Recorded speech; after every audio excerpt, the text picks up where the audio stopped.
നമസ്കാരം. പ്രൈം ടൈമിലേക്ക് എല്ലാ പ്രേക്ഷകർക്കും സ്വാഗതം. ഇന്നത്തെ വാർത്താ ദിനം അതിൻ്റെ അവസാന ഘട്ടത്തിലേക്ക് കടക്കുമ്പോൾ ഇന്നത്തെ വാർത്താ പകലിൽ കണ്ട മുഴുവൻ വാർത്തകളിലൂടെയും നമ്മൾ കടന്നുപോകും. പ്രധാനപ്പെട്ട ചില വാർത്തകൾ, പതിവ് സെഗ്മെന്റുകൾ, ഇതൊക്കെ പ്രേക്ഷകർക്ക് മുമ്പിലേക്ക് എത്താൻ പോവുകയാണ് ഇനിയുള്ള 1.5 മണിക്കൂർ സമയം. നമ്മൾ റിപ്പോർട്ടുകളിലേക്ക് കടക്കുന്നു. സംസ്ഥാനത്ത് വൈദ്യുതി നിരക്ക് വർദ്ധിപ്പിച്ച ഉത്തരവ് നാളെ ഇറങ്ങിയേക്കും എന്നാണ് വിവരം. റെഗുലേറ്ററി കമ്മീഷൻ അംഗങ്ങൾ മുഖ്യമന്ത്രിയെ കണ്ട് നിരക്ക് വർധന ധരിപ്പിച്ചു. ഷഫീദ് റാവുത്തർ വിവരങ്ങളുമായി ചേരുന്നുണ്ട് തിരുവനന്തപുരത്ത് നിന്ന്. ഷഫീദ്, ജനങ്ങളെ സംബന്ധിച്ചിടത്തോളം അതൊരു വലിയ ബാധ്യതയാണ്. യൂണിറ്റിന് 10 പൈസ മുതൽ 20 പൈസ വരെ കൂടാനുള്ള സാധ്യത അതാണോ ഈ ഘട്ടത്തിൽ നിലനിൽക്കുന്നത്? സംസ്ഥാനത്ത് ഈ വൈദ്യുതി നിരക്ക് വർധനയുമായി ബന്ധപ്പെട്ട കൂടിയാലോചനകൾ കഴിഞ്ഞ കുറച്ച് ദിവസങ്ങളായി നടക്കുകയാണ്. യൂണിറ്റിന് ശരാശരി 34 പൈസയെങ്കിലും കൂട്ടണമെന്നാണ് KSEB ആവശ്യപ്പെട്ടിട്ടുള്ളത്. വിവിധ മേഖലകളിൽ സിറ്റിംഗ് നടത്തി പൊതുജനാഭിപ്രായങ്ങൾ കൂടി കേട്ടിരുന്നു. പക്ഷേ ഈ നിരക്ക് വർധന തീരുമാനം പിന്നെയും കുറച്ചുകൂടി വൈകും എന്നുള്ളതായിരുന്നു നേരത്തെ വന്ന സൂചനകൾ. എന്നാൽ യൂണിറ്റിന് 10 പൈസ മുതൽ 20 പൈസ വരെ ഉയർത്തി ഇതുമായി ബന്ധപ്പെട്ട വിജ്ഞാപനം അല്ലെങ്കിൽ ഉത്തരവ് നാളെ ഇറങ്ങും എന്നുള്ളതാണ് നിലവിൽ നമുക്ക് ലഭിക്കുന്ന വിവരം. ഇതിന് മുന്നോടിയായിട്ടാണ് മുഖ്യമന്ത്രിയുമായി കൂടിക്കാഴ്ചകൾ നടന്നത്. ഇന്ന് ഉച്ചയോടുകൂടിയായിരുന്നു ഇതുമായി ബന്ധപ്പെട്ട മുഖ്യമന്ത്രിയെ കണ്ട ഈ നിരക്ക് വർധന സംബന്ധിച്ചുള്ള വിവരങ്ങൾ റെഗുലേറ്ററി കമ്മീഷൻ അംഗങ്ങൾ ധരിപ്പിച്ചത്. അതുകൊണ്ട് തന്നെ സ്വാഭാവികമായും നാളെ തന്നെ ഉത്തരവ് പുറത്തിറങ്ങും, അല്ലെങ്കിൽ വിജ്ഞാപനം പുറത്തിറങ്ങുമെന്നുള്ളതാണ് നമുക്ക് നിലവിൽ ലഭിക്കുന്ന വിവരം. ഇതിന് പുറമെ വേനൽക്കാലമായ ജനുവരി മുതൽ മെയ് വരെ ഒരു പ്രത്യേക താരിഫ്, ഒരു സ്പെഷ്യൽ സമ്മർ താരിഫ് കൂടി നേരത്തെ ശുപാർശ ചെയ്തിരുന്നു. അത് ഈ സമയത്ത് ഈ കാലത്ത് 10 പൈസ കൂടി യൂണിറ്റിന് അധികമായി വേണം എന്നുള്ളതായിരുന്നു KSEBയുടെ ആവശ്യം. ഇതിലടക്കം തീരുമാനം അത് എന്ത് എന്നറിയാൻ നാളെ വരെ കാത്തിരിക്കേണ്ടി വരും. ഏതായാലും മുഖ്യമന്ത്രി ഈ വിഷയത്തിൽ അനുമതി നൽകിയത് നമുക്ക് അറിയില്ല. പക്ഷേ കൂടിക്കാഴ്ച നടത്തിയിരിക്കുന്നു. നിരക്ക് വർധന സംബന്ധിച്ച് മുഖ്യമന്ത്രിയെ കാര്യങ്ങൾ ധരിപ്പിച്ചിരിക്കുന്നു. ഈ ആഴ്ച തന്നെ പുതുക്കിയ നിരക്ക് പ്രഖ്യാപിക്കുമെന്ന് നേരത്തെ വൈദ്യുതി വകുപ്പിൽ നിന്ന് വിവരം ലഭിച്ചതാണ്. എന്നാൽ ഡിസംബർ 1 മുതലുള്ള വൈദ്യുതി ഉപഭോഗത്തിന് പുതിയ ഉയർന്ന നിരക്ക് ഈടാക്കും എന്നുള്ളതായിരുന്നു നമുക്ക് നേരത്തെ ലഭിച്ച വിവരം. പ്രതിവർഷം 2000 കോടിയിലേറെ രൂപയുടെ നഷ്ടം KSEB നേരിടുന്നു എന്നായിരുന്നു KSEBയുടെ വാദം. ഈ പശ്ചാത്തലത്തിൽ നിരക്ക് വർധന എത്രയും പെട്ടെന്ന് നിലവിൽ വരുത്തണം എന്നുള്ളതും ആവശ്യപ്പെട്ടിരുന്നു. ഏതായാലും ഒരുപക്ഷെ നാളെ ഉച്ചയ്ക്ക് മുൻപ് ഇതുമായി ബന്ധപ്പെട്ട ഉത്തരവിറങ്ങിയേക്കും. റിജിത്ത്, ശരി. ഷഫീദ് റാവുത്തർ വിവരങ്ങൾ നൽകുകയായിരുന്നു തിരുവനന്തപുരത്ത് നിന്ന്. യൂണിറ്റിന് 34 പൈസയുടെ വർധന വേണം എന്നുള്ള ആവശ്യമാണ് സർക്കാരിന് മുന്നിലേക്ക് വന്നിരിക്കുന്നത്. പക്ഷേ യൂണിറ്റിന് 10 പൈസ മുതൽ 20 പൈസ വരെ കൂട്ടാനുള്ള സാധ്യതയാണ് നിലനിൽക്കുന്നതെന്നാണ് പുറത്തുവരുന്ന റിപ്പോർട്ടുകൾ. നാളെ ഉച്ചയ്ക്ക് മുമ്പ് ഒരുപക്ഷെ അത് സംബന്ധിച്ചുള്ള തീരുമാനം വരാനുള്ള സാധ്യതയാണ് ഈ ഘട്ടത്തിൽ നിലനിൽക്കുന്നത്. ഷഫീദ് റാവുത്തർ തിരുവനന്തപുരത്ത് നിന്ന് വിശദാംശങ്ങൾ പങ്കുവയ്ക്കുകയായിരുന്നു. കാപ്പ കേസ് പ്രതിയെ പിടികൂടുന്നതിനിടെ ഒല്ലൂർ SHOയ്ക്ക് കുത്തേറ്റു. ഇടത് തോളിന് കുത്തേറ്റ ഫർഷാദിനെ ആശുപത്രിയിൽ പ്രവേശിപ്പിച്ചു. അഞ്ചേരി സ്വദേശി അനന്തുവാണ് ആക്രമിച്ചത്. അശ്വിൻ പാലാഴി വിവരങ്ങളുമായി തൃശ്ശൂരിൽ നിന്ന് ചേരുന്നുണ്ട്. അശ്വിൻ, എന്താണ് സംഭവിച്ചത്? ഈ പോലീസുകാരന് നേരെ ആക്രമണം നടത്താനുണ്ടായ സാഹചര്യം എന്ത്? ഈ പരിക്കേറ്റ SHOയുടെ ആരോഗ്യനില സംബന്ധിച്ച വിവരങ്ങൾ എന്താണ്? റിജിത്ത്, ഇന്ന് വൈകുന്നേരത്തോടു കൂടിയായിരുന്നു സംഭവം. മഞ്ചേരിയിൽ വെച്ച് ഒരു യുവാവിനെ ആക്രമിച്ച കേസുമായി ബന്ധപ്പെട്ടാണ് അനന്തുമാരി എന്ന പ്രതിയെ പിടികൂടാൻ Ollur SHO TP Harshad police സംഘവുമായി സ്ഥലത്തേക്ക് എത്തുന്നത്. അവിടെ പോലീസിനെ കണ്ട ഉടനെ അനന്തുവും സുഹൃത്തുക്കളും ചേർന്ന പോലീസ് സംഘത്തിന് നേരെ ആക്രമണം അഴിച്ചുവിടുകയായിരുന്നു. ഈ സമയത്ത് ഇവർ മദ്യപിച്ചുകൊണ്ടിരിക്കുകയായിരുന്നു എന്നുള്ളതാണ് പോലീസ് പറയുന്നത്. കയ്യിലുണ്ടായിരുന്ന കത്തി ഉപയോഗിച്ച് ഈ SHOയുടെ തോളിന് കുത്തുകയായിരുന്നു എന്നുള്ളതാണ് മനസ്സിലാക്കുന്നത്. എന്തായാലും ആഴത്തിൽ തന്നെ മുറിവേറ്റിട്ടുണ്ട്. അദ്ദേഹത്തെ ഇപ്പോൾ ഒല്ലൂരുള്ള ആശുപത്രിയിൽ ചികിത്സയ്ക്ക് പ്രവേശിപ്പിച്ചിരിക്കുകയാണ്. തൃശ്ശൂർ റേഞ്ച് DIG അടക്കമുള്ള മുതിർന്ന പോലീസ് ഉദ്യോഗസ്ഥർ സ്ഥലത്തേക്ക് എത്തിയിട്ടുണ്ട്. ഈ അനന്ത് ഉൾപ്പെടെ 3 പേരെ പോലീസ് സംഭവ സ്ഥലത്ത് തന്നെ വെച്ച് പിടികൂടുകയും ചെയ്തിരുന്നു. ഈ സംഭവവുമായി ബന്ധപ്പെട്ട് ഇതിലേക്ക് പോയ SHOയ്ക്ക് പുറമെ CPO ആയ ദീപക്കിന് കൂടി പരിക്കേറ്റിട്ടുണ്ട്, കുത്തേറ്റിട്ടുണ്ട് എന്നുള്ളതാണ് നമ്മൾ മനസ്സിലാക്കുന്നത്. അങ്ങനെ 2 പോലീസുകാർക്കാണ് ഈ പ്രതികളെ പിടികൂടുന്നതിനിടെ ഇന്ന് ഒല്ലൂർ വെച്ച് പരിക്കേറ്റിരിക്കുന്നത്. എന്തായാലും അതുമായി ബന്ധപ്പെട്ട വിശദമായ അന്വേഷണം പോലീസ് നടത്തി വരുന്നുണ്ട്. നേരത്തെ കാപ്പ കേസിലടക്കം പ്രതിയായ ആളുകൂടിയാണ് അനന്തുമാരി. അവരെ വിശദമായി ചോദ്യം ചെയ്തുകൊണ്ടിരിക്കുകയാണ്. അനന്തുവിനൊപ്പം ഉണ്ടായിരുന്ന 2 സുഹൃത്തുക്കളെ കൂടി പോലീസ് കസ്റ്റഡിയിലെടുത്തിട്ടുണ്ട്. എന്തായാലും SHOയുടെ ആരോഗ്യനില സംബന്ധിച്ച് ആശങ്കപ്പെടേണ്ട സാഹചര്യമില്ല എന്നുള്ളതാണ് ആശുപത്രി അധികൃതർ വ്യക്തമാക്കുന്നത്. മുതിർന്ന പോലീസ് ഉദ്യോഗസ്ഥരടക്കം സ്ഥലത്തേക്ക് എത്തിയിട്ടുമുണ്ട്. അല്പസമയത്തിനുള്ളിൽ തന്നെ ആശുപത്രിക്ക് പുറത്തേക്ക് എത്തുമെന്നുള്ളതാണ് അറിയാൻ കഴിയുന്നത്. ശരി, അശ്വിൻ പാലാഴി തൃശ്ശൂരിൽ നിന്ന് വിവരങ്ങൾ പങ്കുവയ്ക്കുകയായിരുന്നു. ഒല്ലൂർ SHOയ്ക്കാണ് കുത്തേറ്റിരിക്കുന്നത്. കാപ്പ കേസ് പ്രതിയെ പിടികൂടുന്നതിനിടയിലാണ് ഒല്ലൂർ SHOയ്ക്ക് നേരെ ആക്രമണമുണ്ടായത്. അദ്ദേഹത്തെ ആശുപത്രിയിൽ പ്രവേശിപ്പിച്ചിട്ടുണ്ട്.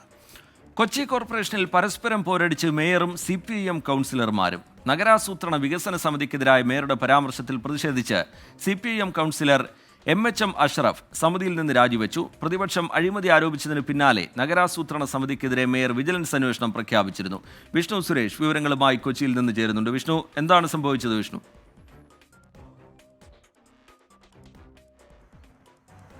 റിജിത്ത്, നഗരാസൂത്രണ വികസന സമിതിക്കെതിരെ കഴിഞ്ഞ ദിവസം ഒരു അഴിമതി ആരോപണം പ്രതിപക്ഷം ഉന്നയിച്ചിരുന്നു. ആ അഴിമതി ആരോപണത്തിൽ ഇന്നലെ നടന്ന കൗൺസിലിൽ വലിയ തർക്കങ്ങൾ ഉണ്ടായിരുന്നു. പിന്നാലെയാണ് പ്രത്യേകിച്ച് നഗരാസൂത്രണ വികസന സമിതി ചെയർമാൻ സജിമോനെതിരെയും അതോടൊപ്പം മറ്റൊരു വികസന സമിതി ചെയർമാനായ റനീഷിനെതിരെയും എല്ലാമാണ് ഈ ഒരു കെട്ടിട നമ്പർ ഇട്ട് നൽകുന്നതിന് പണം വാങ്ങുന്ന ഒരു ആരോപണം പ്രതിപക്ഷം ഉന്നയിച്ചത്. ആ ആരോപണത്തിന്റെ പശ്ചാത്തലത്തിൽ മേയർ ഇന്നലെ വിജിലൻസ് അന്വേഷണം പ്രഖ്യാപിക്കുകയും ചെയ്തു. ഒരു ഉദ്യോഗസ്ഥനെ സസ്പെൻഡ് ചെയ്യുകയും ചെയ്തു. അതിനിടയിൽ ഈ നഗരാസൂത്രണ സമിതിക്കെതിരെ ചില പരോക്ഷ അല്ലെങ്കിൽ പ്രത്യക്ഷ വിമർശനങ്ങൾ മേയറുടെ ഭാഗത്തുണ്ട്. ഇന്ന് മാധ്യമങ്ങളിലടക്കം ആ വിമർശനങ്ങളുമുണ്ട്. അതായത് നഗരാസൂത്രണ സമിതി സംശയത്തിന്റെ നിഴലിലാണ്, അത്തരം പരാമർശങ്ങളാണ് മേയറുടെ ഭാഗത്ത് വന്നത്. ഇതിൽ പ്രതിഷേധിച്ചാണ് നിലവിൽ CPIMന്റെ തന്നെ കൗൺസിലറായ MHM അഷറഫ്, അദ്ദേഹം പശ്ചിമ കൊച്ചിയിൽ നിന്നുള്ള കൗൺസിലറാണ്, 6ാം വാർഡ് കൗൺസിലറാണ്. അദ്ദേഹം ഈ നഗരാസൂത്രണ സമിതിയിലെ അംഗമാണ്. മേയറുടെ ഈ പരാമർശത്തിൽ പ്രതിഷേധിച്ചുകൊണ്ടാണ് അദ്ദേഹം നിലവിൽ രാജിവെച്ചിരിക്കുന്നത്. ഒപ്പം ഈ അത്തരത്തിലൊരു അന്വേഷണം നേരിടാൻ താൻ തയ്യാറാണെന്നും അദ്ദേഹം പറയുന്നുണ്ട്. ഏകാധിപത്യപരമായ നിലപാട് മേയർ സ്വീകരിക്കുന്നു എന്നാണ് അദ്ദേഹം നമ്മളോട് പ്രതികരിച്ചിട്ടുള്ളത്. അദ്ദേഹത്തിന്റെ പ്രതികരണം അല്പസമയത്തിനകം ലഭ്യമാക്കാൻ സാധിക്കുകയും ചെയ്യും. അതായത് മേയറുമായ ഒരു വിയോജിപ്പ് CPM കൗൺസിലർമാർക്കുണ്ട് എന്നാണ് നമ്മൾ മനസ്സിലാവുന്നത്. ഈ വിഷയത്തിൽ മാത്രമല്ല, കഴിഞ്ഞ കുറച്ച് നാളുകളായി ഇത്തരത്തിലുള്ള പ്രശ്നങ്ങൾ കൗൺസിലുണ്ട്. അതിൻ്റെ ഒരു ഏറ്റവും അത് പുറത്തു വന്നത് നിലവിൽ ഈ വിഷയവുമായി ബന്ധപ്പെട്ടാണ്.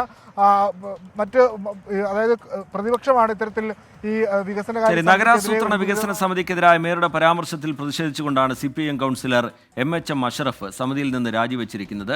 ഇപ്പോൾ MHM അഷറഫ് തന്നെ നമ്മളോടൊപ്പം തത്സമയം ഈ പരിപാടിയുടെ ഭാഗമാവുകയാണ്. ശ്രീ MHM അഷറഫ്, താങ്കളുടെ രാജിയിലേക്ക് വഴിവെച്ചിരിക്കുന്ന സാഹചര്യം എന്താണ്? ഇന്നലെ നടന്ന കൊച്ചി നഗരസഭയുടെ യോഗത്തിൽ വെച്ച് മേയർ M അനിൽകുമാർ കൊച്ചി നഗരസഭയുടെ അദ്ദേഹത്തിന് പിന്തുണ കൊടുക്കുന്ന ചെയർമാൻ ഉൾപ്പെടുന്ന ടൗൺ പ്ലാനിംഗ് കമ്മിറ്റി സംശയത്തിന്റെ സംശയത്തിലാണ് മുന്നോട്ട് പോയിക്കൊണ്ടിരിക്കുന്ന പ്രസ്താവന ഉണ്ടായി.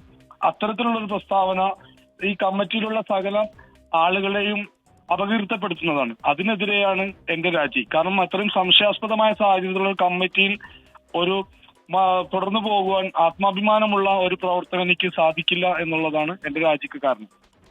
അതിന് രാജി എന്ന പോംവഴിക്ക് അപ്പുറത്തേക്ക് അവിടെ നിന്ന് ആ കാര്യങ്ങൾ വിശദീകരിക്കുക, അല്ലെങ്കിൽ അതിനെതിരെ എതിർശബ്ദം ഉയർത്തുക എന്നതിനൊക്കെ അപ്പുറത്തേക്ക് രാജി എന്ന നിലപാടിലേക്ക് പോയത് എന്തുകൊണ്ട്?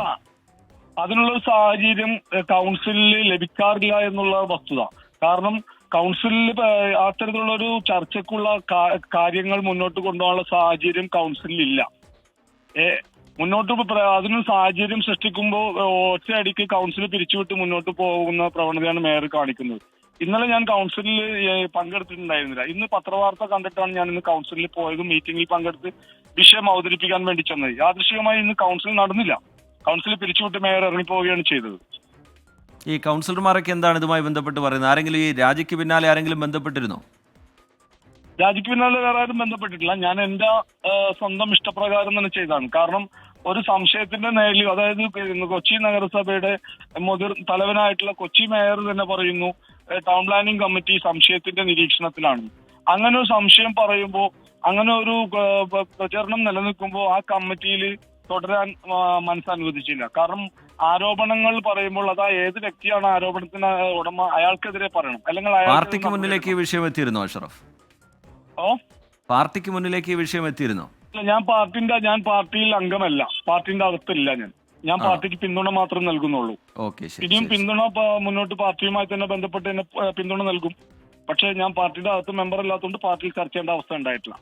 ശരി, മേയറുടെ നിലപാടിനെതിരെ മാത്രമാണ് നിലവിൽ താങ്കൾക്ക് അതൃപ്തി? അതെ, മേയറുടെ ഈ പ്രസ്താവന അപകീർത്തിപ്പെടുത്താണ്. ഒരു കൗൺസിലർ എന്ന നിലയിൽ, ഒരു ജനപ്രതിനിധി എന്ന നിലയിൽ വ്യക്തമായ കാര്യങ്ങളില്ലാതെ മൊത്തത്തിൽ അടിച്ചാക്ഷേപിക്കുന്ന നടപടിക്കെതിരെയാണ് എന്റെ പ്രതിഷേധം.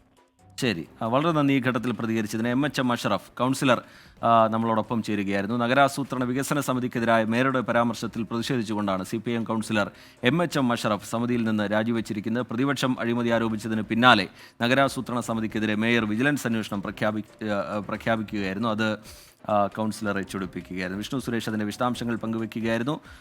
കൗൺസിലർ തത്സമയം നമുക്കൊപ്പം ഈ പരിപാടിയിൽ ചേർന്ന് അദ്ദേഹത്തിൻ്റെ ഭാഗം വിശദീകരിക്കുകയായിരുന്നു. ആന എഴുന്നള്ളിപ്പിൽ നാട്ടാന പരിപാലന ചട്ടം ഭേദഗതി ചെയ്യണമെന്ന് CPI. ഉത്സവാഘോഷങ്ങൾക്ക് തടസ്സമില്ലാത്ത ഭേദഗതി വേണം. പരമ്പരാഗത ഉത്സവാഘോഷ പരിപാടികൾ നടത്താനാവാത്ത സ്ഥിതിയെന്ന് CPI തൃശൂർ ജില്ലാ കമ്മിറ്റി പറയുന്നു. അശ്വിൻ പാലാഴി വിവരങ്ങളുമായി തൃശൂരിൽ നിന്ന് നമുക്കൊപ്പം ചേരുന്നുണ്ട്. അശ്വിൻ, ഇത് ഒന്ന് കോടതിക്ക് മുമ്പിലുള്ള വിഷയം. കോടതി തുടർച്ചയായി ഇടപെട്ട് മാർഗനിർദ്ദേശത്തിൻ്റെ കാര്യത്തിലടക്കം പിന്നോട്ടില്ല എന്ന നിലപാട് വ്യക്തമാക്കുന്ന സാഹചര്യം. അതിനിടയിൽ തന്നെ സർക്കാരിന് മുമ്പിലേക്ക് ഈ വിഷയം എത്തിയിട്ടുണ്ട്. ചില പരിഹാരത്തിനുള്ള ശ്രമങ്ങൾ സർക്കാരിൻ്റെ ഭാഗത്തുനിന്നും ഉണ്ടാകുന്ന സാഹചര്യം. അതിനൊക്കെ ഇടയിൽ CPI മുന്നോട്ട് വയ്ക്കുന്ന ആവശ്യമെന്ത്?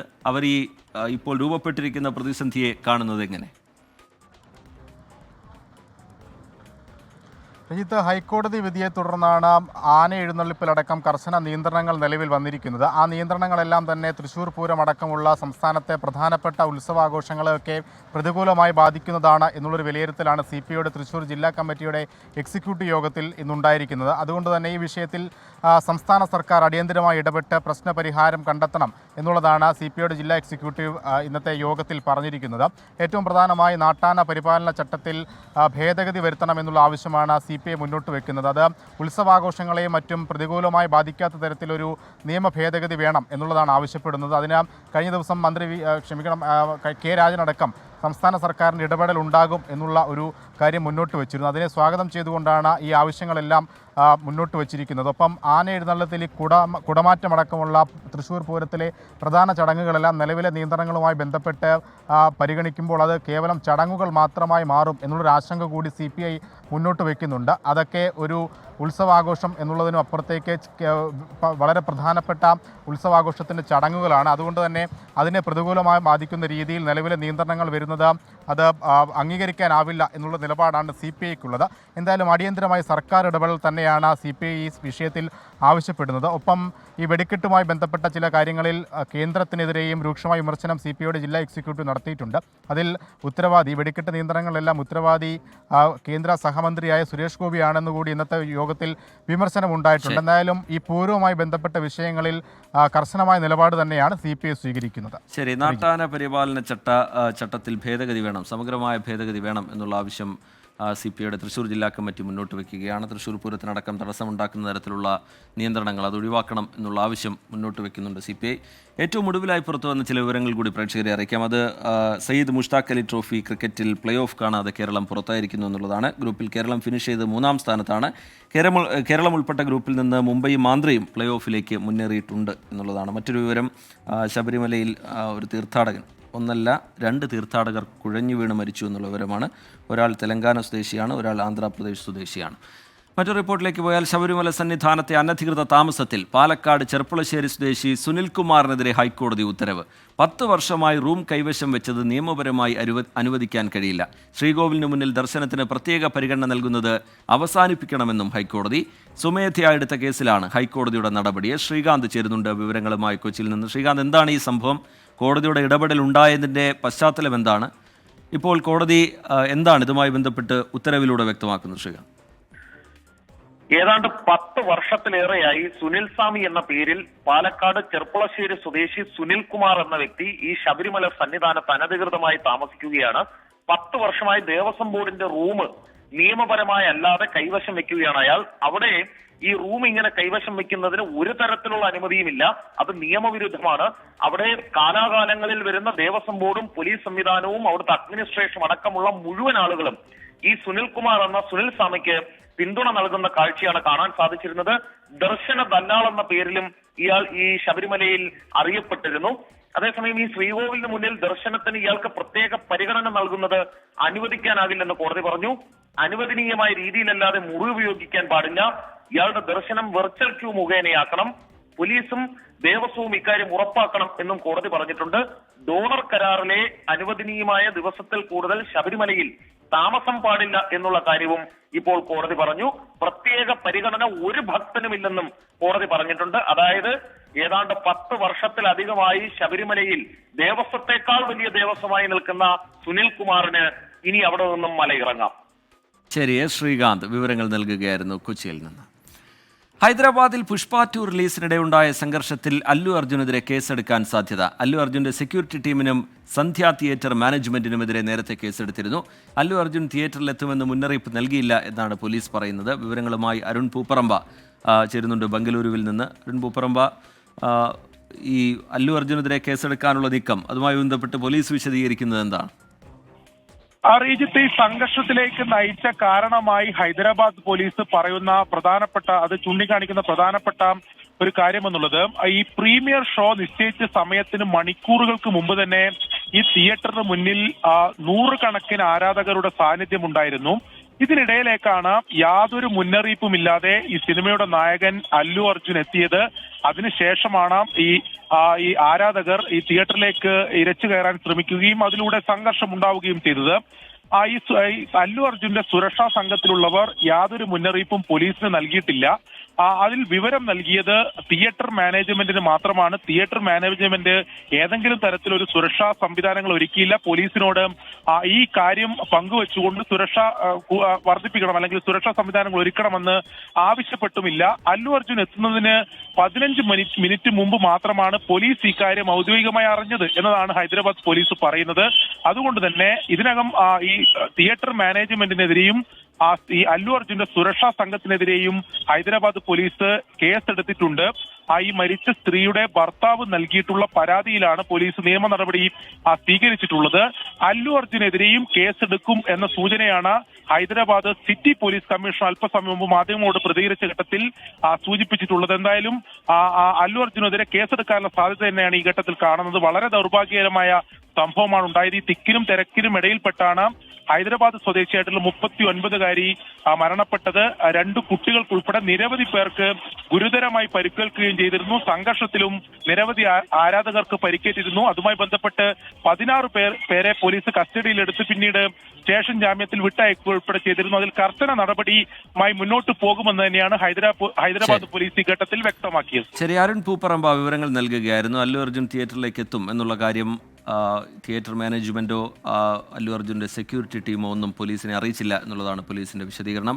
അതുമായി ബന്ധപ്പെട്ട് അല്ലു അർജുനെതിരെ കേസെടുക്കാനുള്ള സാധ്യതയും മുന്നറിയിപ്പ് നൽകാതെ അവിടേക്ക് എത്തിയതുമായി ബന്ധപ്പെട്ട് അല്ലു അർജുനെതിരെ കേസെടുക്കാനുള്ള നീക്കവും നടക്കുന്നു എന്നാണ് അരുൺ പൂപ്പറമ്പ റിപ്പോർട്ട് ചെയ്യുന്നത്. മറ്റൊരു വാർത്തയിലേക്ക്, CITU ഭാരവാഹി തെരഞ്ഞെടുപ്പുമായി ബന്ധപ്പെട്ട് പൂണിത്തുറ ലോക്കൽ കമ്മിറ്റിയിൽ വീണ്ടും സംഘർഷം. നടപടി നേരിട്ടവരെ നേതൃസ്ഥാനത്തേക്ക് കൊണ്ടുവരുന്നതാണ് സംഘർഷത്തിൽ കലാശിച്ചിരിക്കുന്നത്. വിഷ്ണു സുരേഷ് വിവരങ്ങളുമായി കൊച്ചിയിൽ നിന്ന് ചേരുന്നുണ്ട്. വിഷ്ണു, വിവരങ്ങൾ എന്താണ്? ഒരു തർക്കത്തിലേക്ക് കാര്യങ്ങൾ പോയത് എങ്ങനെ വിഷ്ണു?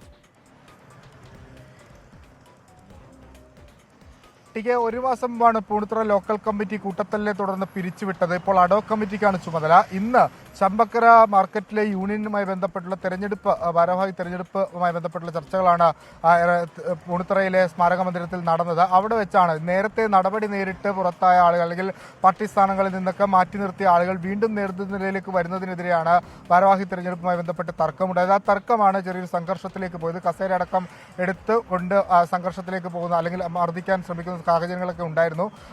ദിനേശ് മണി അടക്കമുള്ള ആളുകൾ ഈ യോഗത്തിൽ പങ്കെടുക്കുകയും ചെയ്തിരുന്നു. വിഷയം രമ്യമായി പരിഹരിക്കാനുള്ള നടപടികൾ ആരംഭിച്ചിട്ടുണ്ട്. നിലവിൽ അഡോക് കമ്മിറ്റിക്കാണ് CPM പൂണിത്തുറ ലോക്കൽ കമ്മിറ്റിയുടെ ചുമതല. അഡോക് കമ്മിറ്റിയുടെ നേതൃത്വത്തിൽ പ്രശ്നപരിഹാരത്തിനുള്ള നടപടികൾ ആരംഭിച്ചിട്ടുണ്ട്. കൊച്ചി സ്മാർട്ട് സിറ്റി പദ്ധതിയിൽ നിന്ന് പിന്മാറിയ ടീകോമിന് നഷ്ടപരിഹാരം നൽകാനുള്ള മന്ത്രിസഭാ തീരുമാനം വിവാദത്തിൽ. ടീകോമിന് നഷ്ടപരിഹാരം നൽകാനുള്ള തീരുമാനം 2007 കരാറിന് വിരുദ്ധമാണെന്ന് രേഖകൾ പറയുന്നു. കരാർ പ്രകാരം പദ്ധതി പരാജയപ്പെട്ടാൽ നഷ്ടപരിഹാരം ഈടാക്കേണ്ടത് ടീകോം കമ്പനിയിൽ നിന്നാണ്. ഭൂമി തിരിച്ചെടുക്കുന്നതിൽ അഴിമതി ആരോപിച്ച് പ്രതിപക്ഷം രംഗത്തെത്തി. 2007 കൊച്ചി സ്മാർട്ട് സിറ്റി പദ്ധതിക്ക് വേണ്ടി ടീകോമും സംസ്ഥാന സർക്കാരും തമ്മിൽ ഒപ്പുവെച്ച കരാറിലെ വ്യവസ്ഥകൾ ലംഘിച്ചാണ് നഷ്ടപരിഹാരം നൽകാൻ മന്ത്രിസഭ ഇന്നലെ തീരുമാനമെടുത്തത്. കരാറിലെ 7.2.2 ക്ലോസ് പ്രകാരം ഉടമ്പടി പ്രകാരമുള്ള കെട്ടിട നിർമ്മാണത്തിലും തൊഴിലവസര സൃഷ്ടിയിലും വീഴ്ച വരുത്തിയാൽ ടീകോമിൽ നിന്ന് നഷ്ടപരിഹാരം ഈടാക്കാമെന്ന് പറയുന്നുണ്ട്. കരാറിൽ കൃത്യമായ വ്യവസ്ഥയുള്ളപ്പോഴാണ് പദ്ധതിയിൽ നിന്ന് പിന്മാറിയ ടീകോമിന് അങ്ങോട്ട് നഷ്ടപരിഹാരം നൽകാനുള്ള തീരുമാനം മന്ത്രിസഭ കൈക്കൊണ്ടിരിക്കുന്നത്. ഭൂമി തിരിച്ചുപിടിക്കുന്നതിലും നഷ്ടപരിഹാരം നൽകുന്നതിലും അഴിമതിയുണ്ടെന്നാണ് പ്രതിപക്ഷത്തിന്റെ ആരോപണം. കേരളത്തിൽ 90,000 പേർക്ക് ജോലി ലഭിക്കും എന്ന് ഉറപ്പുണ്ടായിരുന്ന ഒരു സംരംഭമാണ് അട്ടിമറിക്കപ്പെട്ടിരിക്കുന്നത്. അപ്പൊ ടീകോമിന് നഷ്ടപരിഹാരം കൊടുക്കും എന്ന് പറഞ്ഞാൽ അതിന്റെ അർത്ഥം സർക്കാരിന്റെ ഭാഗത്ത് നിന്ന് വീഴ്ചയുണ്ടായിരുന്നില്ല. ഇതിൽ ദുരൂഹതയുണ്ട്. സ്വന്തക്കാർക്കും ഇഷ്ടക്കാർക്കും കൊടുക്കാൻ വേണ്ടിയിട്ടുള്ള ഗൂഢനീക്കമാണ് ഇതിന്റെ പുറകിൽ. ഭൂമി കച്ചവടമാണ്. സർക്കാരും ടീകോമും തമ്മിലുള്ള പൊതുധാരണ പ്രകാരമാണ് ഭൂമി തിരിച്ചുപിടിക്കുന്നത്. കഴിഞ്ഞ കുറെ കാലമായി പദ്ധതിയിൽ ഒരു പുരോഗതിയുമില്ലെന്നാണ് സർക്കാരിന്റെ വിശദീകരണം. ടീകോം കുറെ കാലമായിട്ട് അതിനകത്ത് നമുക്ക് മുന്നോട്ട് പോയിട്ടില്ല. സ്മാർട്ട് സിറ്റി പദ്ധതിയിൽ നമുക്കാണെങ്കിൽ കൊച്ചിയിൽ സ്ഥലത്തിന് വേണ്ടിയുള്ള ആവശ്യം വളരെ കൂടുതലാണ്. ആ ഘട്ടത്തിലാണ് ഈ ഭൂമി നമ്മൾ കൊടുത്തിരിക്കുന്നത് ഉപയോഗിക്കാതെ കിടക്കുന്നത്. അത്തരം ഘട്ടത്തിലാണ് അവരുമായി ചർച്ച ചെയ്തിട്ട് നമ്മളെ ലാൻഡ് യൂട്ടിലൈസ് ചെയ്യാൻ പറ്റാവുന്ന രൂപത്തിൽ തീരുമാനത്തിലേക്ക് പോകണം എന്ന് കണ്ടിട്ടുള്ളൂ. പദ്ധതി അവസാനിപ്പിച്ച് ഭൂമി ഏറ്റെടുക്കുന്നതിന് മന്ത്രിസഭയാണ് തീരുമാനം കൈക്കൊണ്ടതെങ്കിലും തീരുമാനങ്ങൾ സുതാര്യതയില്ലെന്നതാണ് സംശയങ്ങൾക്ക് വഴിവെച്ചിരിക്കുന്നത്. 24 തിരുവനന്തപുരം. കണ്ണൂർ ADM ആയിരുന്ന കെ നവീൻ ബാബുവിന്റെ മരണത്തിൽ CBI അന്വേഷണം വേണ്ടെന്ന് സംസ്ഥാന സർക്കാർ. ഹൈക്കോടതിയെ നാളെ ഇക്കാര്യം അറിയിക്കും. പോലീസ് അന്വേഷണം ശരിയായ ദിശയിലാണെന്നും കുടുംബത്തിന്റെ ആശങ്കകൾ പരിശോധിക്കുമെന്നും സംസ്ഥാന സർക്കാർ വ്യക്തമാക്കുന്നു. കെ നവീൻ ബാബുവിന്റെ കുടുംബത്തിനൊപ്പമെന്ന് പറയുമ്പോഴും CBI അന്വേഷണ ആവശ്യത്തിൽ CPIM-നും സർക്കാരിനും നിലപാട് വേറെ. കേസിൽ CBI അന്വേഷണം വേണ്ടെന്ന നിലപാട് സംസ്ഥാന സർക്കാർ നാളെ ഹൈക്കോടതിയെ അറിയിക്കും. പോലീസ് അന്വേഷണം ശരിയായ ദിശയിലാണെന്നും കുടുംബത്തിന്റെ ആശങ്കകൾ പരിശോധിക്കുമെന്നും സംസ്ഥാന സർക്കാർ വ്യക്തമാക്കുന്നു. നവീൻ ബാബുവിന്റെ ഭാര്യ മനസ്സിൽ തിളച്ചു വരുന്ന അവരുടെ പ്രയാസം എല്ലാവർക്കും മനസ്സിലാകുന്നേ ഉള്ളൂ. അവരുടെ ആശങ്കകൾ ദൂരീകരിക്കണം. അതിന് ഏതാണോ ഏജൻസി നല്ലത് എന്ന് തീരുമാനിക്കേണ്ടതുള്ളൂ. അവരുന്നയിച്ച സംശയങ്ങൾ ദൂരീകരിക്കണമെന്ന കാര്യത്തിൽ ഒരു തർക്കവുമില്ല.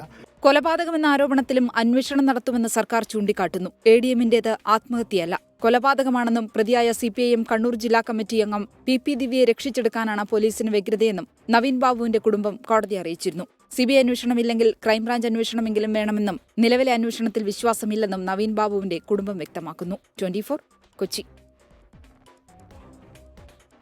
ഇപ്പോൾ പുറത്തുവരുന്നൊരു വാർത്തയിലേക്കാണ്. ബഹ്റൈനിൽ തടവിലുള്ള ഇന്ത്യൻ മത്സ്യത്തൊഴിലാളികളെ ഡിസംബർ 10 മോചിപ്പിക്കും. കേന്ദ്ര വിദേശകാര്യമന്ത്രി S. ജയശങ്കറാണ് ഇക്കാര്യം അറിയിച്ചത്. തമിഴ്നാട്ടിലെ തിരുനെൽവേലിയിൽ നിന്നുള്ള 28 മത്സ്യത്തൊഴിലാളികളാണ് ബഹ്റൈനിൽ തടവിലുള്ളത്. ബൽറാം നെടുങ്ങാടി വിവരങ്ങളുമായി ചേരുന്നുണ്ട് ഡൽഹിയിൽ നിന്ന്. ബൽറാം, കേന്ദ്ര ഇടപെടൽ ഉണ്ടായിരിക്കുന്നു. വിദേശകാര്യമന്ത്രി എന്താണ് ഇതുമായി ബന്ധപ്പെട്ട് അറിയിക്കുന്നത്? ഇവർ നാട്ടിലേക്ക് തിരികെ എത്താൻ എപ്പോഴേക്ക് എത്തിക്കാനാണ് ആലോചിക്കുന്നത് ബൽറാം? റിജിത്ത്, കഴിഞ്ഞ സെപ്റ്റംബർ 11 ബഹ്റൈന്റെ സമുദ്രാതിർത്തി മുറിച്ചു കടന്നതിന്റെ പേരിൽ ഇവരെ ബഹ്റൈൻ കോസ്റ്റ് ഗാർഡ് 28 മത്സ്യത്തൊഴിലാളികളെ കസ്റ്റഡിയിലെടുക്കുന്നത്. സമുദ്രാതിർത്തി അനധികൃതമായി ലംഘിച്ച കുറ്റത്തിനാണ് ഇവരെ കസ്റ്റഡിയിലെടുത്ത് പിന്നീട് ഇപ്പോൾ ബഹ്റൈനിൽ തടവിൽ കഴിയുകയാണ്. ഇവരുടെ കുടുംബാംഗങ്ങൾ ഒപ്പം തന്നെ തമിഴ്നാട്ടിൽ നിന്നുള്ള ജനപ്രതിനിധികൾ ഉൾപ്പെടെയുള്ളവർ ഇക്കാര്യത്തിൽ കേന്ദ്ര സർക്കാരിന്റെ ഇടപെടൽ തേടി നിവേദനം നൽകിയിരുന്നു. ഈ ഒരു പശ്ചാത്തലത്തിലാണ് കേന്ദ്ര സർക്കാർ ഈ വിഷയത്തിൽ ഇടപെടുകയും ബഹ്റൈനിലെ എംബസി ഇവരുടെ മോചനത്തിനായുള്ള നടപടികൾ സ്വീകരിക്കുകയും ബഹ്റൈൻ അധികൃതരുമായി സംസാരിക്കുകയും ചെയ്തത്. ഇതിന്റെ അടിസ്ഥാനത്തിൽ ഇവരുടെ മോചനം സംബന്ധിച്ചുള്ള ഉറപ്പ് ലഭിച്ചിരിക്കുകയാണ്. ഡിസംബർ 10 ഇവരെ മോചിപ്പിക്കും എന്നാണ് കേന്ദ്ര വിദേശകാര്യമന്ത്രി S. ജയശങ്കർ അറിയിച്ചിരിക്കുന്നത്. ഇവരുമായി ബഹ്റൈനിലെ ഇന്ത്യൻ എംബസി നിരന്തരമായി സമ്പർക്കം പുലർത്തുന്നുണ്ട് എന്നും ഇവർക്ക് സാധ്യമായ എല്ലാ സഹായങ്ങളും നൽകുമെന്നും ഇവരെ നാട്ടിൽ തിരികെ എത്തിക്കാനുള്ള നടപടികളും കേന്ദ്ര സർക്കാർ തന്നെ നിർവഹിക്കുമെന്നുമാണ് കേന്ദ്ര വിദേശകാര്യമന്ത്രി S. ജയശങ്കർ അറിയിച്ചിരിക്കുന്നത്. തമിഴ്നാട്ടിലെ തിരുനെൽവേലിയിൽ നിന്നുള്ള മത്സ്യബന്ധന തൊഴിലാളികളാണ് ഇത്തരത്തിൽ ബഹ്റൈനിൽ തടവിൽ ഉള്ളത്. ശരി, ബൽറാം നെടുങ്ങാടി വിവരങ്ങൾ നൽകുകയായിരുന്നു ഡൽഹിയിൽ നിന്ന്. 24 ഇമ്പാക്ട്. ആലുവയിൽ പീഡനത്തിനിരയായി കൊല്ലപ്പെട്ട കുട്ടിയുടെ വീട്ടിൽ വൈദ്യുതി ബന്ധം പുനഃസ്ഥാപിച്ചു. 24 വാർത്തയ്ക്ക് പിന്നാലെ KSEB director advocate V. Murugadas bill തുക അടച്ചു. പിന്നാലെ KSEB ഉദ്യോഗസ്ഥർ എത്തി വൈദ്യുതി ബന്ധം പുനഃസ്ഥാപിക്കുകയായിരുന്നു. S. ശ്യാംകുമാർ വിവരങ്ങളുമായി കൊച്ചിയിൽ നിന്ന് ചേരുന്നു. ശ്യാം, വിശദാംശങ്ങൾ ശ്യാം. ഇന്ന് വൈകിട്ടാണ് KSEB ഉദ്യോഗസ്ഥർ ആ കുട്ടിയുടെ വീട്ടിലെത്തി വൈദ്യുതി ബന്ധം പുനഃസ്ഥാപിച്ചത്. കഴിഞ്ഞ ദിവസം ബിൽ തുക അടയ്ക്കാതിരുന്നതിനെ തുടർന്നാണ് KSEB ഈ ആലുവയിൽ കൊല്ലപ്പെട്ട പെൺകുട്ടിയുടെ വീട്ടിലെ വൈദ്യുതി ബന്ധം വിച്ഛേദിച്ചത്. കുട്ടിയുടെ പിതാവിന് ജോലിയില്ലാത്തതിനാലാണ് ബിൽ തുക അടയ്ക്കാൻ സാധിക്കാത്തതെന്നായിരുന്നു പിതാവ് പറഞ്ഞിരുന്നത്. നമ്മൾ ആ വാർത്ത കൊടുത്തതിന് പിന്നാലെ KSEBയുടെ സ്വതന്ത്ര ഡയറക്ടർ അഡ്വക്കേറ്റ് V. മുരുകദാസ് ആ തുക കയ്യിൽ നിന്ന് അടയ്ക്കുകയായിരുന്നു. ഇതിനുശേഷം രാത്രി തന്നെ കുടുംബത്തിന് വൈദ്യുതി ബന്ധം പുനഃസ്ഥാപിക്കണമെന്ന് ആവശ്യപ്പെട്ട് അദ്ദേഹം നിർദ്ദേശവും നൽകി. ഇതിന്റെ അടിസ്ഥാനത്തിലാണ് ഉദ്യോഗസ്ഥർ രാത്രിയിൽ തന്നെ എത്തുകയും ആ വാടക വീട്ടിലെ കണക്ഷൻ പുനഃസ്ഥാപിച്ച് നൽകുകയും ചെയ്തത്. ഏതായാലും ഈ കുടുംബത്തിന് വലിയൊരു ആശ്വാസമാണ് ഇപ്പോൾ KSEBയുടെ ഭാഗത്ത് നിന്ന് വൈദ്യുതി കണക്ഷൻ പുനഃസ്ഥാപിച്ചതിലൂടെ ഉണ്ടായിരിക്കുന്നത്. ശരി, ബിൽ തുക അടയ്ക്കാത്തതിനെ തുടർന്നാണ് അവിടെ കണക്ഷൻ വിച്ഛേദിച്ചത്. പക്ഷേ ഇപ്പോൾ 24 അത് റിപ്പോർട്ട് ചെയ്തിരുന്നു. അതിന് പിന്നാലെ ഒരു ഇടപെടൽ ഉണ്ടായിരിക്കുന്നു. KSEB director advocate V. Murugadas അദ്ദേഹം ആ ബിൽ തുക അടയ്ക്കുകയായിരുന്നു. പിന്നാലെ KSEB ഉദ്യോഗസ്ഥർ വീട്ടിലെത്തി വൈദ്യുതി ബന്ധം പുനഃസ്ഥാപിക്കുന്ന നടപടിയിലേക്ക് കടക്കുകയായിരുന്നു. ശ്യാംകുമാർ അതിൻ്റെ വിശദാംശങ്ങൾ കൊച്ചിയിൽ നിന്ന് പങ്കുവയ്ക്കുകയായിരുന്നു. മറ്റൊരു റിപ്പോർട്ടിലേക്ക് വളരെ വേദനാജനകമായ വാർത്തയാണ്. ആലപ്പുഴ കളർകോട് വാഹനാപകടത്തിൽ പരിക്കേറ്റ ഒരു മെഡിക്കൽ വിദ്യാർത്ഥി കൂടി മരിച്ചു. എടത്വ സ്വദേശി ആൽവിൻ ജോർജാണ് മരിച്ചത്. ഇതോടെ അപകടത്തിൽ മരണം 6 ആയി.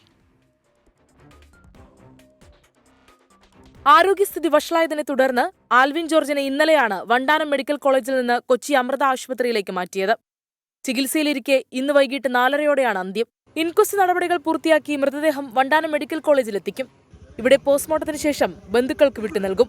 തലച്ചോറിനും ആന്തരിക അവയവങ്ങൾക്കും ഗുരുതര പരിക്കേറ്റ ആൽവിൻ വെന്റിലേറ്ററിന്റെ സഹായത്തോടെയാണ് ജീവൻ നിലനിർത്തിയിരുന്നത്.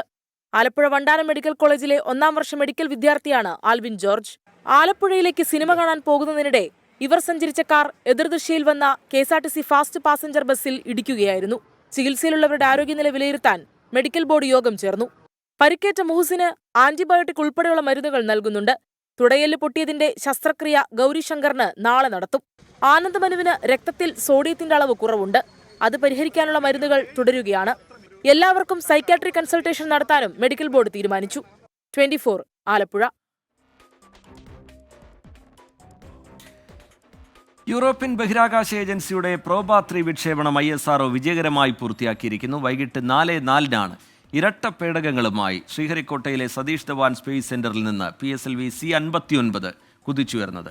സൂര്യൻ്റെ കൊറോണയെക്കുറിച്ചുള്ള പ്രാഥമിക പഠനമാണ് ദൗത്യം ലക്ഷ്യമിടുന്നത്. പ്രേക്ഷകർക്കറിയാം, ഇന്നലെയായിരുന്നു ദൗത്യം നിശ്ചയിച്ചിരുന്നത്. പക്ഷേ ചെറിയ ചില സാങ്കേതിക തകരാർ ഉണ്ടായതിനെ തുടർന്ന് ഇന്നത്തേക്ക് ദൗത്യം മാറ്റിവെക്കുകയായിരുന്നു, വിക്ഷേപണം മാറ്റിവെക്കുകയായിരുന്നു. അത് വിജയകരമായി പൂർത്തിയാക്കാൻ ISROയ്ക്ക് കഴിഞ്ഞിരിക്കുന്നു. രാജ്യത്തിനാകെ അഭിമാനം.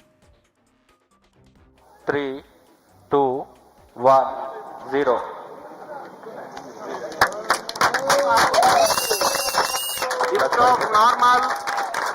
ISROയ്ക്ക് ഇത് ചരിത്ര നിമിഷം. യൂറോപ്യൻ സ്പേസ് ഏജൻസിയുടെ ഇരട്ട പേടകങ്ങളുമായി പറന്നത് ഇന്ത്യയുടെ കരുത്തനായ PSLV C-59. ടേക്ക് ഓഫിന് 18 മിനിറ്റിനു ശേഷം ഇരു പേടകങ്ങളും കൃത്യമായി ഭ്രമണപഥത്തിൽ. പ്രോബ സൗരദൗത്യത്തിന്റെ പങ്ക് വിജയകരമായി പൂർത്തീകരിച്ച് ISRO. This is a mission which is looking at the heliophysics, and we have strong science group within the country who have working collaboration with the scientists in ESA who is have an interest in this mission. And all of you know that we have a solar mission Aditya L1 which is working along with this satellite and will give fantastic science outcome in the days to come. Coronagraph, occulter എന്നീ 2 ഉപഗ്രഹങ്ങളാണ് PSLV C-59 പ്രോബ-3 മിഷന്റെ ഭാഗമായി ഭ്രമണപഥത്തിലെത്തിച്ചത്. സൂര്യന്റെ ബാഹ്യഭാഗത്തുള്ളതും ചൂടേറിയതുമായ corona പാളിയെക്കുറിച്ച് ഉപഗ്രഹങ്ങൾ പഠിക്കും. ബഹിരാകാശത്ത് കൃത്യമായി സൂര്യഗ്രഹണം സൃഷ്ടിച്ചാണ് പഠനം. 145 മീറ്റർ അകലെയുള്ള ഭ്രമണപഥത്തിൽ ഇരു ഉപഗ്രഹങ്ങളും സഞ്ചരിച്ചാണ് ഇത് സാധ്യമാക്കുക. 550 ഗ്രാം ഭാരമുള്ള ഉപഗ്രഹങ്ങൾ വിക്ഷേപിക്കേണ്ടതിനാലാണ് ISRO വാണിജ്യ വിഭാഗമായ ന്യൂ സ്പേസ് ഇന്ത്യ ലിമിറ്റഡിനെ യൂറോപ്യൻ സ്പേസ് ഏജൻസി സമീപിച്ചത്. പേടകത്തിലെ സാങ്കേതിക തകരാറിനെ തുടർന്നാണ് ഇന്നലെ നടക്കേണ്ട വിക്ഷേപണം ഇന്നത്തേക്ക് മാറ്റിയത്. 24 ചെന്നൈ. കോഴിക്കോട് എലത്തൂരിൽ HPCL ഡിപ്പോയിലുണ്ടായത് ഗുരുതര വീഴ്ചയെന്നും സർക്കാർ തലത്തിൽ അന്വേഷണം നടത്തുമെന്നും മന്ത്രി AK ശശീന്ദ്രൻ. ജലാശയങ്ങൾ നാളെ മുതൽ ശുദ്ധീകരിക്കുമെന്നും മന്ത്രി പറഞ്ഞു. ജനവാസ മേഖലയിൽ നിന്ന് ഹിന്ദുസ്ഥാൻ പെട്രോളിയം പ്ലാന്റ് മാറ്റണമെന്ന ആവശ്യത്തിൽ ഉറച്ചു നിൽക്കുകയാണ് പ്രദേശവാസികൾ. റവന്യൂ വകുപ്പിന്റെയും ആരോഗ്യവകുപ്പ് ഉദ്യോഗസ്ഥരുടെയും റിപ്പോർട്ടിലാണ് ഹിന്ദുസ്ഥാൻ പെട്രോളിയം കോർപ്പറേഷൻ ലിമിറ്റഡിന്റെ ഭാഗത്ത് ഗുരുതര വീഴ്ചയെന്ന കണ്ടെത്തൽ. 1500 ലിറ്റർ ഇന്ധനം പുറത്തേക്കൊഴുകിയ ശേഷമാണ് HPCL അധികൃതർ സംഭവം അറിഞ്ഞത്. വിഷയത്തിൽ ഫാക്ടറി നിയമം അനുസരിച്ച് കേസെടുത്തിട്ടുണ്ടെന്നും മലിനീകരണ നിയന്ത്രണ നിയമങ്ങൾ അനുസരിച്ചും പരിസ്ഥിതി സംരക്ഷണ നിയമപ്രകാരവും കേസെടുക്കുമെന്നും മന്ത്രി AK ശശീന്ദ്രൻ. ടാങ്കിൽ ഇന്ധനം നിറഞ്ഞതിൻ്റെ ഭാഗമായി അത് മനസ്സിലാക്കാതെ പുറത്തേക്ക് ഒഴുകിയത് കൊണ്ടാണ്, ചോർച്ച കൊണ്ടല്ല എന്നാണ് ഇപ്പോൾ എത്തിച്ചേർന്നിട്ടുള്ള നിഗമനം. അപ്പോൾ നമുക്ക് വേണ്ടത് എന്താണ്? അങ്ങനെ തന്നെയാണോ ഉണ്ടായത്, അല്ല ചോർച്ചയുണ്ടോ? അത് നമുക്ക് ഉറപ്പുവരുത്തണം. അത് ഹിന്ദുസ്ഥാൻ പെട്രോളിയം കമ്പനിയുടെ ഹെഡ്ക്വാർട്ടേഴ്സുമായി ബന്ധപ്പെട്ട് ഔദ്യോഗിക നിലവാരത്തിൽ തന്നെയും ഗവൺമെൻറ് നിലവാരത്തിൽ തന്നെയും അതിനുവേണ്ടിയുള്ള ശ്രമങ്ങൾ നടത്തുക എന്നാണ് ഇപ്പോൾ നടന്ന ചർച്ചയിൽ നമുക്ക് എത്തിച്ചേരാൻ കഴിഞ്ഞിട്ടുള്ള നിഗമനം. മുംബൈയിൽ നിന്ന് പ്രത്യേക രാസപദാർത്ഥം എത്തിച്ച് ശുചീകരണം നടത്തും. ചോർച്ച തന്നെയാണോ ഉണ്ടായതെന്ന് കണ്ടെത്താൻ സർക്കാർ തലത്തിൽ അന്വേഷണം നടത്തും. ഇന്നും ചെറിയ രീതിയിൽ ചോർച്ച കണ്ടത് പ്രദേശവാസികളുടെ പ്രതിഷേധത്തിന് ഇടയാക്കി. ഈ പ്രയാസങ്ങളൊന്നും തന്നെ കമ്പനി അർഹിക്കുന്ന രീതിയിലുള്ളൊരു പരിഗണന കമ്പനി കൊടുക്കാതെ നിസ്സാരപരമായി കമ്പനി കാണുന്നതുകൊണ്ട് ഈ ഇവിടുത്തെ ജനങ്ങളെ സംബന്ധിച്ചിടത്തോളം ജീവിക്കാൻ ഭയങ്കര പ്രയാസമായിരിക്കുകയാണ്. ജനങ്ങളുടെ ആരോഗ്യ പ്രശ്നങ്ങൾ പരിശോധിക്കാൻ കോർപ്പറേഷൻ ആരോഗ്യ വിഭാഗത്തിന്റെ നേതൃത്വത്തിൽ വീടുകളിൽ സർവേ നടക്കുന്നുണ്ട്. ഇന്നലെ വൈകിട്ട് 3:30 HPCL പ്ലാന്റിൽ നിന്ന് വൻതോതിൽ ഇന്ധനം പുറത്തേക്കൊഴുകിയത്. 24 കോഴിക്കോട്. ഇനി ശബരിമല വിശേഷങ്ങളിലേക്കാണ്. ശരണം സന്നിധാനം. സൈക്കിൾ പ്യൂർ അഗർബത്തി ശരണം സന്നിധാനം സമർപ്പിക്കുന്നത് അഗർബത്തി എന്നാൽ സൈക്കിൾ.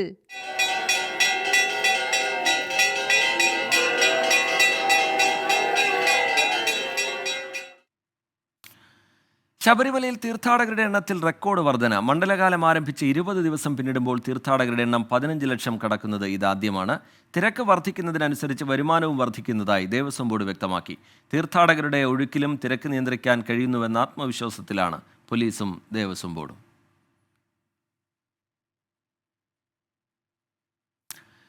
ശബരിമലയിൽ 2 തീർത്ഥാടകർ കുഴഞ്ഞു വീണ് മരിച്ചു. തെലങ്കാന സ്വദേശി കാതല്ല വീരണ്ണ, ആന്ധ്രാപ്രദേശ് സ്വദേശി മല്ലേശ്വര റാവു എന്നിവരാണ് മരിച്ചത്. YS അഭിനന്ദ് സന്നിധാനത്ത് നിന്ന് വിവരങ്ങളുമായി ചേരുന്നുണ്ട്. അഭിനന്ദ്, ഈ 2 തീർത്ഥാടകർ കുഴഞ്ഞു വീണ് മരിച്ചു എന്നുള്ള വിവരം, അതിൻ്റെ വിശദാംശങ്ങൾ എന്താണ്? പൊതുവെ സന്നിധാനത്തെ തിരക്ക് എങ്ങനെയുണ്ട് അഭിനന്ദ്? റീജിത്ത്, സന്നിധാനത്തെ തിരക്ക് അങ്ങനെ മാറ്റമില്ലാതെ തുടരുകയാണ്. ഇന്നും 75,000-ഓളം ഭക്തജനങ്ങളാണ് ഇപ്പോൾ ഇതുവരെയുള്ള സമയങ്ങളിൽ ദർശനം നടത്തിയിട്ടുള്ളത്. ഇപ്പോൾ ഏറ്റവും പ്രധാനപ്പെട്ട ഒരു കാര്യം എന്ന് പറഞ്ഞാൽ 2 തീർത്ഥാടകർ കുഴഞ്ഞ് വീണ് മരിച്ചിരിക്കുകയാണ്. ഇതോടെ കുഴഞ്ഞു വീണ് സന്നിധാനത്തെത്തി തീർത്ഥാടനത്തിലെത്തി കുഴഞ്ഞു വീണ് മരിച്ചവരുടെ എണ്ണം 14 ആയിരിക്കുകയാണ്.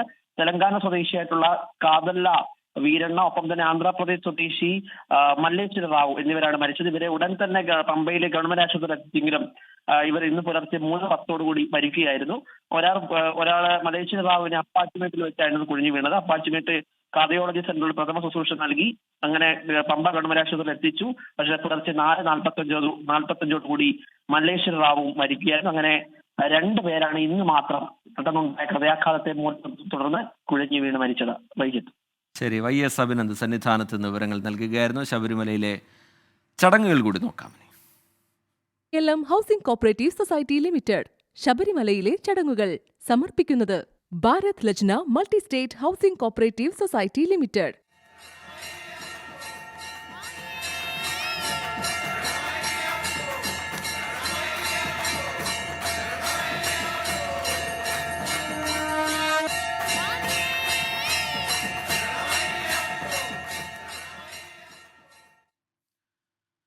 നേരത്തെ ഞാൻ സൂചിപ്പിച്ച വാർത്തയുടെ വിശദാംശങ്ങളിലേക്കാണ് ഇനി കടക്കുന്നത്. ഒല്ലൂരിൽ പോലീസുകാരനെ ആക്രമിച്ച കാപ്പ കേസ് പ്രതി അനന്തുമാരി ആശുപത്രിയിലും അക്രമാസക്തനായി. SHOയ്ക്ക് 3 തവണ കുത്തേറ്റിട്ടുണ്ട്. CPO വിപിൻ ദാസിനും പരിക്ക് പറ്റിയിട്ടുണ്ട്. ആദ്യം ദൃശ്യങ്ങളിലേക്ക്.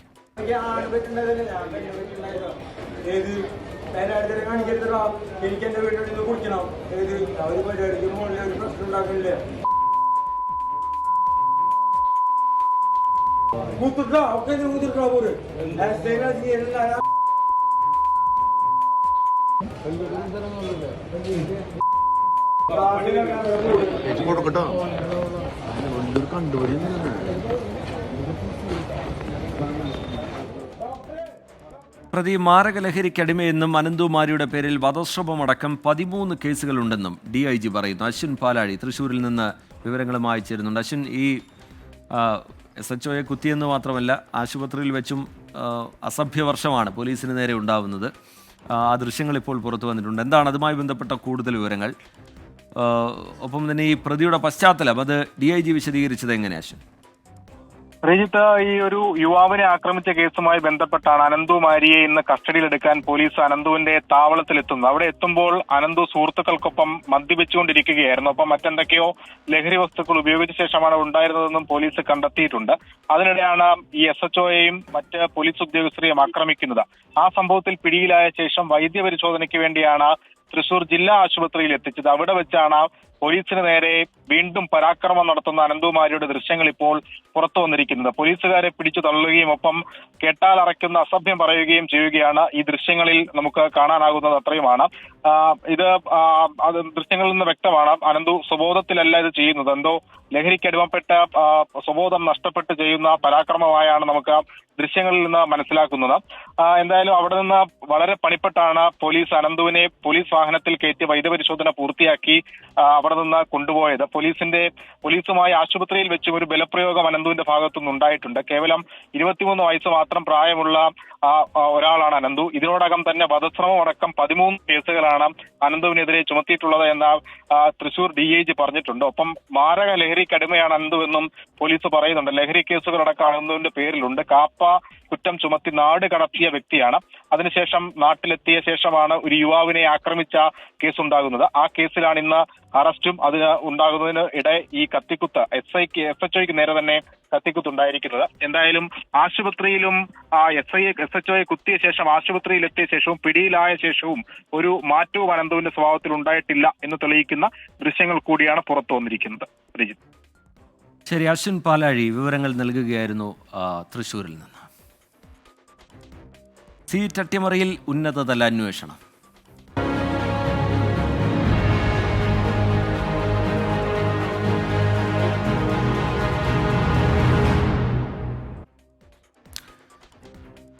ഇമ്പാക്ട് നഴ്സിംഗ് മെറിറ്റ് സീറ്റ് അട്ടിമറി സംബന്ധിച്ച 24 വാർത്തയിൽ ഇടപെട്ട് ആരോഗ്യവകുപ്പ്. ഉന്നതതല അന്വേഷണം നടത്തുമെന്ന് ആരോഗ്യമന്ത്രി വീണ ജോർജ് അറിയിച്ചു. സർക്കാർ സീറ്റ് അട്ടിമറിച്ചതിൽ വൻ അഴിമതിയുണ്ടെന്ന് പ്രതിപക്ഷ നേതാവ് VD സതീശൻ ആരോപിച്ചു. സർക്കാർ മെറിറ്റ് അഡ്മിഷൻ നടത്തേണ്ട 37 സീറ്റ് അട്ടിമറിച്ച് മാനേജ്മെന്റ് അഡ്മിഷൻ നടത്തിയതിൽ ഉന്നതതല അന്വേഷണം നടത്താൻ ആരോഗ്യവകുപ്പ്. Nursing council, fees regulatory committee, medical education തുടങ്ങിയ സ്ഥാപനങ്ങൾ ഉൾപ്പെടുന്നതിനാലാണ് ഉന്നതതല അന്വേഷണം തീരുമാനിക്കുന്നത്. ഉന്നതതല അന്വേഷണം നടത്തണമെന്നുള്ളത് തീരുമാനിച്ചിരുന്നു. അതിന്റെ ബാക്കി കാര്യങ്ങൾ എന്തൊക്കെ ഈ കാര്യങ്ങൾ മുഴുവനായിട്ട് പരിശോധിച്ചതിന് ശേഷം ഉന്നതതല അന്വേഷണമായിരിക്കും. തീർച്ചയായിട്ടും സമഗ്രമായ അന്വേഷണം നടത്തും. ആരോഗ്യവകുപ്പ് അഡീഷണൽ ചീഫ് സെക്രട്ടറിയുടെ നേതൃത്വത്തിലായിരിക്കും അന്വേഷണം. മെറിറ്റ് അട്ടിമറിച്ച 2 നഴ്സിംഗ് മാനേജ്മെന്റുകൾക്കും CPM-മായി ബന്ധമുണ്ടെന്നും വലിയ അഴിമതിയാണ് നടന്നതെന്നും പ്രതിപക്ഷ നേതാവ്. വലിയ അട്ടിമറിയാണ് നഴ്സിംഗ് സീറ്റുകളിലുണ്ടായി. ഇത് കള്ളക്കച്ചവടമാണ്. ഈ 2 മാനേജ്മെന്റുമായിട്ട് CPM-ന് ബന്ധമുണ്ട്. മാനേജ്മെന്റ് അഡ്മിഷൻ നടത്തിയ മെറിറ്റ് സീറ്റ് തിരികെ പിടിക്കാനുള്ള നിയമസാധ്യതയും ആരോഗ്യവകുപ്പ് തേടും. ഉമേഷ് ബാലകൃഷ്ണൻ, 24, തിരുവനന്തപുരം. മെറിറ്റ് മറികടന്ന് അഡ്മിഷൻ നടത്തിയ വടശ്ശേരിക്കര ശ്രീ അയ്യപ്പ കോളേജിന് നഴ്സിംഗ് കോഴ്സ് അനുവദിക്കാൻ നടത്തിയത് വഴിവിട്ട നീക്കങ്ങൾ. നഴ്സിംഗ് കൗൺസിൽ പരിശോധനാ റിപ്പോർട്ടിൽ രേഖപ്പെടുത്തിയ കണക്കുകൾ വ്യാജമെന്ന് 24 അന്വേഷണത്തിൽ കണ്ടെത്തി. 24 ഇൻവെസ്റ്റിഗേഷൻ.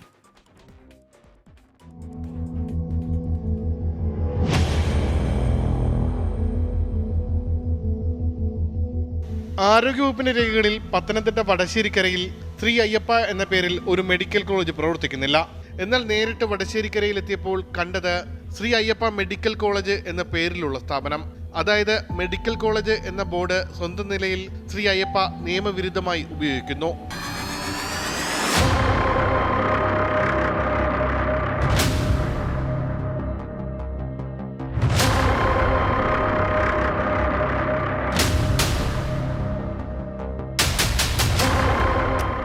ശ്രീ അയ്യപ്പ എന്ന സ്ഥാപനത്തിന് നഴ്സിംഗ് കോളേജ് അനുവദിച്ചു കിട്ടുന്നത് ഈ വർഷമാണ്. ഇവിടെ BSc നഴ്സിംഗ് സീറ്റ് അനുവദിക്കാൻ നടത്തിയ പരിശോധന ഈ വർഷം സെപ്റ്റംബർ 9-ന്. അന്ന് കണ്ടെത്തിയത് സ്ഥാപനത്തിൽ 300 കിടക്കകളിൽ 141 രോഗികൾ ഉണ്ടെന്നാണ്. ഒപ്പം സെപ്റ്റംബറിൽ ഒരു പ്രസവം നടന്നുവെന്നും കണക്കിൽ പറയുന്നു.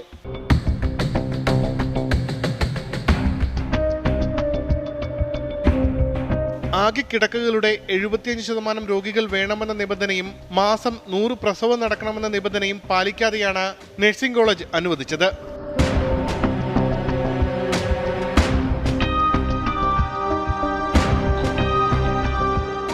തൊട്ടടുത്ത മാസം ഒക്ടോബർ 16-ന് ജനറൽ നഴ്സിംഗ് അനുവദിക്കാൻ വീണ്ടും നഴ്സിംഗ് കൗൺസിൽ പരിശോധന നടത്തി. അന്ന് രോഗികളുടെ എണ്ണം 255 ഉയർന്നു. ഒക്ടോബർ മാസത്തെ പ്രസവം 5 നോർമൽ പ്രസവം ഉൾപ്പെടെ 20 എണ്ണമായും ഉയർന്നു. ഒരു മാസത്തിനിടയിൽ പ്രസവ കണക്കിൽ അസ്വാഭാവികമായ വർധന. ഇത് പരിശോധിക്കാൻ ഹോസ്പിറ്റൽ മാനേജ്മെന്റ് സിസ്റ്റം ഡേറ്റ പരിശോധിച്ചു. കണക്കെങ്ങനെ?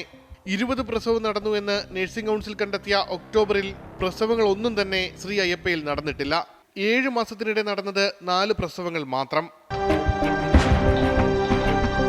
ആശുപത്രിയിൽ നേരിട്ട് പരിശോധന നടത്തിയ ആരോഗ്യ വിദ്യാഭ്യാസ വകുപ്പ് ജീവനക്കാർ തന്നെ വകുപ്പിനെ കബളിപ്പിച്ച് സ്വകാര്യ മാനേജ്മെന്റിനായി വ്യാജ റിപ്പോർട്ട് തയ്യാറാക്കി എന്ന് ചുരുക്കം. ഇവയെല്ലാം നടക്കുന്നത് അങ്ങ് തമിഴ്നാടോ ആന്ധ്രയിലോ ഒന്നുമല്ല. പ്രബുദ്ധരെന്ന് അവകാശപ്പെടുന്ന മികച്ച ആരോഗ്യ സംവിധാനങ്ങളുണ്ട് എന്ന് അവകാശപ്പെടുന്ന കേരളത്തിലാണ്. ഒപ്പം ആരോഗ്യമന്ത്രിയുടെ ജില്ലയിലാണ്. നടപടിയെടുക്കേണ്ടത് ആരോഗ്യമന്ത്രിയാണ്. ക്യാമറമാൻ ഷൈജു ചൗസരിക്കൊപ്പം ഉമേഷ് ബാലകൃഷ്ണൻ, 24, തിരുവനന്തപുരം. റോഡിൽ ഗതാഗതം സ്തംഭിപ്പിച്ച് തിരുവനന്തപുരത്ത് CPIM സമ്മേളനം. പാളയം ഏരിയ സമ്മേളനത്തിന്റെ പൊതുസമ്മേളനത്തിനാണ് ആശുപത്രിയിലേക്കടക്കമുള്ള റോഡിന്റെ ഒരു ഭാഗം കെട്ടിയടച്ചത്. ജില്ലാ കോടതിക്കും പോലീസ് സ്റ്റേഷനും മുന്നിലാണ് ഈ നിയമലംഘനം. വഞ്ചിയൂർ ഉപ്പിടാമൂട് പാലത്ത് നിന്ന് കോടതിക്കും പോലീസ് സ്റ്റേഷനും മുന്നിലൂടെ ജനറൽ ആശുപത്രി ജംഗ്ഷനിലേക്കും പാറ്റൂരിലേക്കും പോകുന്ന പ്രധാന റോഡാണ് CPIM സ്റ്റേജ് കെട്ടിയടച്ചത്. 4 വരി പാതയുടെ 2 വരി വടക്ക് ദിശയിലേക്കും 2 വരി തെക്ക് ദിശയിലേക്കുമാണിത്. വടക്ക് ദിശയിലേക്കുള്ള 2 വരി റോഡ് ഇന്നലെ തന്നെ സ്റ്റേജ് കെട്ടാൻ അടച്ചു. തെക്ക് ദിശയിലേക്കുള്ള റോഡിൽ കൂടിയാണ് ഇപ്പോൾ 2 ദിശയിലേക്കും ഗതാഗതം നടക്കുന്നത്. രാവിലെ മുതൽ മേഖലയിൽ ഗതാഗത കുരുക്കാണ്. നിയമം ലംഘിച്ച് റോഡടച്ച് സ്റ്റേജ് കെട്ടിയിട്ടും പോലീസ് ഒരു നടപടിയും എടുത്തിട്ടില്ല. ഗതാഗത കുരുക്കൊഴിവാക്കാൻ CPM വളണ്ടിയർമാർ ത്രിവേണി ജംഗ്ഷനിൽ നിന്ന് പേട്ട റോഡിലേക്ക് വാഹനം വഴിതിരിച്ചു വിടുകയാണ്. അവിടെയും പോലീസുകാർ കാഴ്ചക്കാരാണ്. എല്ലാ അനുമതിയും വാങ്ങിയാണ് റോഡിൽ സ്റ്റേജ് കെട്ടിയതെന്നാണ് CPIMന്റെ വിശദീകരണം. ക്ലോസ് ചെയ്ത് സ്റ്റേജ് കെട്ടിയെന്നുള്ള ആക്ഷേപം ഞങ്ങളെല്ലാം പരിശോധിച്ചിട്ടാണ് ചെയ്തിട്ടുള്ളത്. അതിനുള്ള അനുവാദവും വാങ്ങി. അതോടൊപ്പം തന്നെ ഒരു റോഡിലൂടെ യഥേഷ്ടം വാഹനങ്ങൾ പോകാനുള്ള സൗകര്യങ്ങളുണ്ട്. മാധ്യമങ്ങളെ തെറ്റായ വാർത്ത പ്രചരിപ്പിക്കുകയും ചെയ്തിരിക്കുകയാണ്. അത് യാഥാർത്ഥ്യം അറിയുന്നതിലേക്ക് വേണ്ടി കൂടി മാത്രമാണ് ഞാൻ ഈ കാര്യം പറഞ്ഞത്. മറ്റു റോഡുകൾ ഉള്ളതുകൊണ്ട് ഗതാഗത സ്തംഭനമില്ലെന്നും നേതാക്കൾ അവകാശപ്പെടുന്നു. 24 തിരുവനന്തപുരം. പ്രശ്നമുണ്ട്. ഇനി ഇന്നത്തെ പകലിൽ സംഭവിച്ച വാർത്തകളിലൂടെയുള്ള ഒരു ഓട്ടമാണ് വാർത്താപ്പകൽ.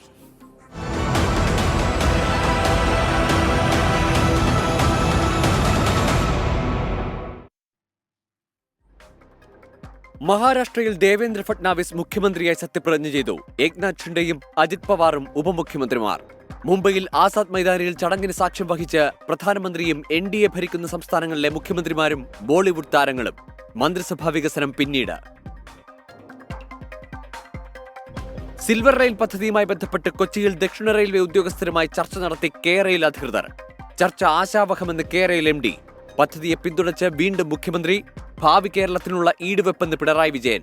കേന്ദ്രാനുമതി കിട്ടിയാലും പദ്ധതി നടപ്പാക്കാൻ അനുവദിക്കില്ലെന്ന് പ്രതിപക്ഷ നേതാവ്. വീണ്ടും പ്രതിഷേധം ശക്തമാക്കി സമരസമിതി. യൂണിവേഴ്സിറ്റി കോളേജിൽ ഭിന്നശേഷിക്കാരനായ വിദ്യാർത്ഥി നേരിട്ടത് ക്രൂരമർദ്ദനം.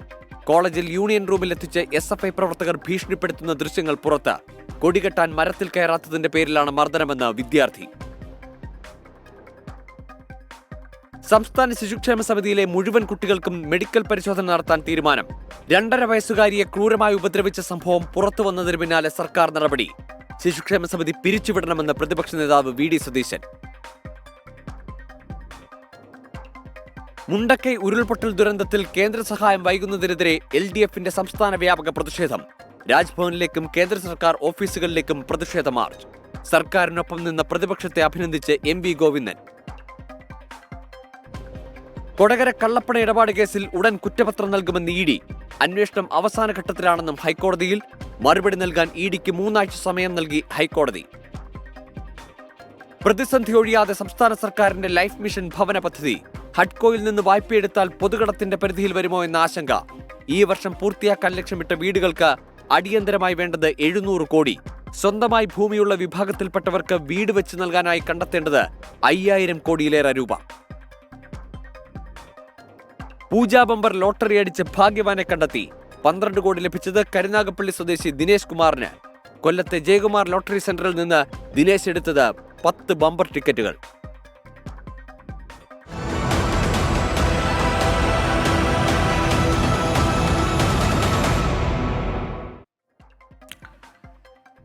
ക്യാമ്പയിനിലേക്കാണ് ഇനി തലവെക്കലിലെ തട്ടിപ്പാണ്.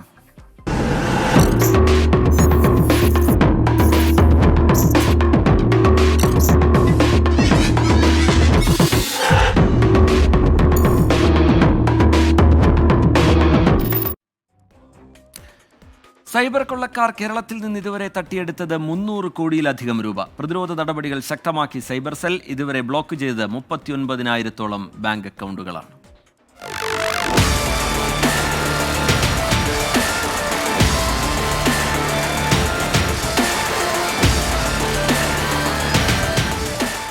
സൈബർ കൊള്ളക്കാർ ഇന്ത്യയിലുടനീളം അടിച്ചെടുത്തത് 15,000 കോടി രൂപയിലധികം.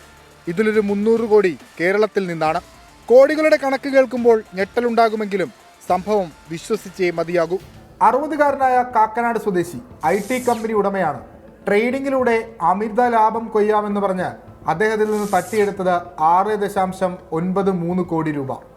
59-കാരനായ പൂണിത്തറ സ്വദേശിക്ക് നഷ്ടമായത് 5.99 കോടി രൂപ. അദ്ദേഹത്തിന് മയക്കുമരുന്ന് കേസുമായി ബന്ധമുണ്ടെന്ന് ചൂണ്ടിക്കാട്ടി CBIയുടെയും ഡൽഹി പോലീസിന്റെയും വാറന്റ് ഉണ്ടെന്ന് പറഞ്ഞായിരുന്നു തട്ടിപ്പ്.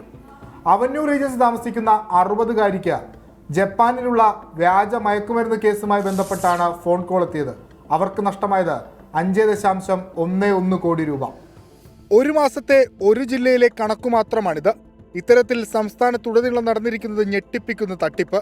കേരളത്തിന്റെ സൈബർ സേന കാര്യമായി തന്നെ സൈബർ കൊള്ളക്കാരെ പ്രതിരോധിക്കാൻ ശ്രമിക്കുന്നുണ്ട്. തട്ടിപ്പ് സൈറ്റുകളും നമ്പറുകളും ബാങ്ക് അക്കൗണ്ടുകളും ബ്ലോക്ക് ചെയ്താണ് പ്രതിരോധം. SP ഹരിശങ്കറിന്റെ നേതൃത്വത്തിലുള്ള കേരള സൈബർ പോലീസ് കൃത്യമായ ഇടപെടലുകൾ നടത്തുന്നുണ്ട് ഇത്തരം തട്ടിപ്പുകൾ തടയാൻ. ഇക്കാലയളവിൽ 39,489 ബാങ്ക് അക്കൗണ്ടുകളാണ് ബ്ലോക്ക് ചെയ്തത്. ഫോൺ നമ്പറുകൾ 14,563, IMEI ബ്ലോക്ക് നമ്പറുകൾ 22,102. ഇനി വ്യാജ സൈറ്റുകളിലേക്ക് എത്തിയാൽ അതിലുമുണ്ട് ഒരുപാട് കണക്കുകൾ. ഫേക്ക് ട്രേഡിംഗ് വെബ്സൈറ്റുകൾ 9,894 സൈറ്റുകൾ ബ്ലോക്ക് ചെയ്തു. ഫേക്ക് ലോൺ സൈറ്റുകളിലേക്ക് എത്തിയാൽ 273, ലോൺ സ്കാം സൈറ്റുകൾ 154, ഫേക്ക് ഫിഷിംഗ് വെബ്സൈറ്റുകൾ 4,094. ഇങ്ങനെ വിപുലമായ പ്രതിരോധ നടപടികൾ സൈബർ പോലീസ് നടത്തുന്നുണ്ട്. പക്ഷേ ഒരു വശത്ത് തട്ടിപ്പിന്റെ എണ്ണം പെരുകി വരികയാണ്.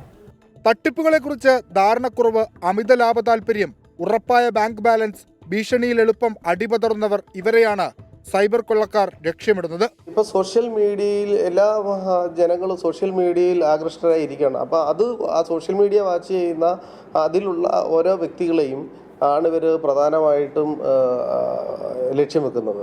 ഇപ്പം നമുക്ക് വ്യാപകമായ ഒരു പ്രചരണം നമുക്ക് നൽകുന്നുണ്ട്.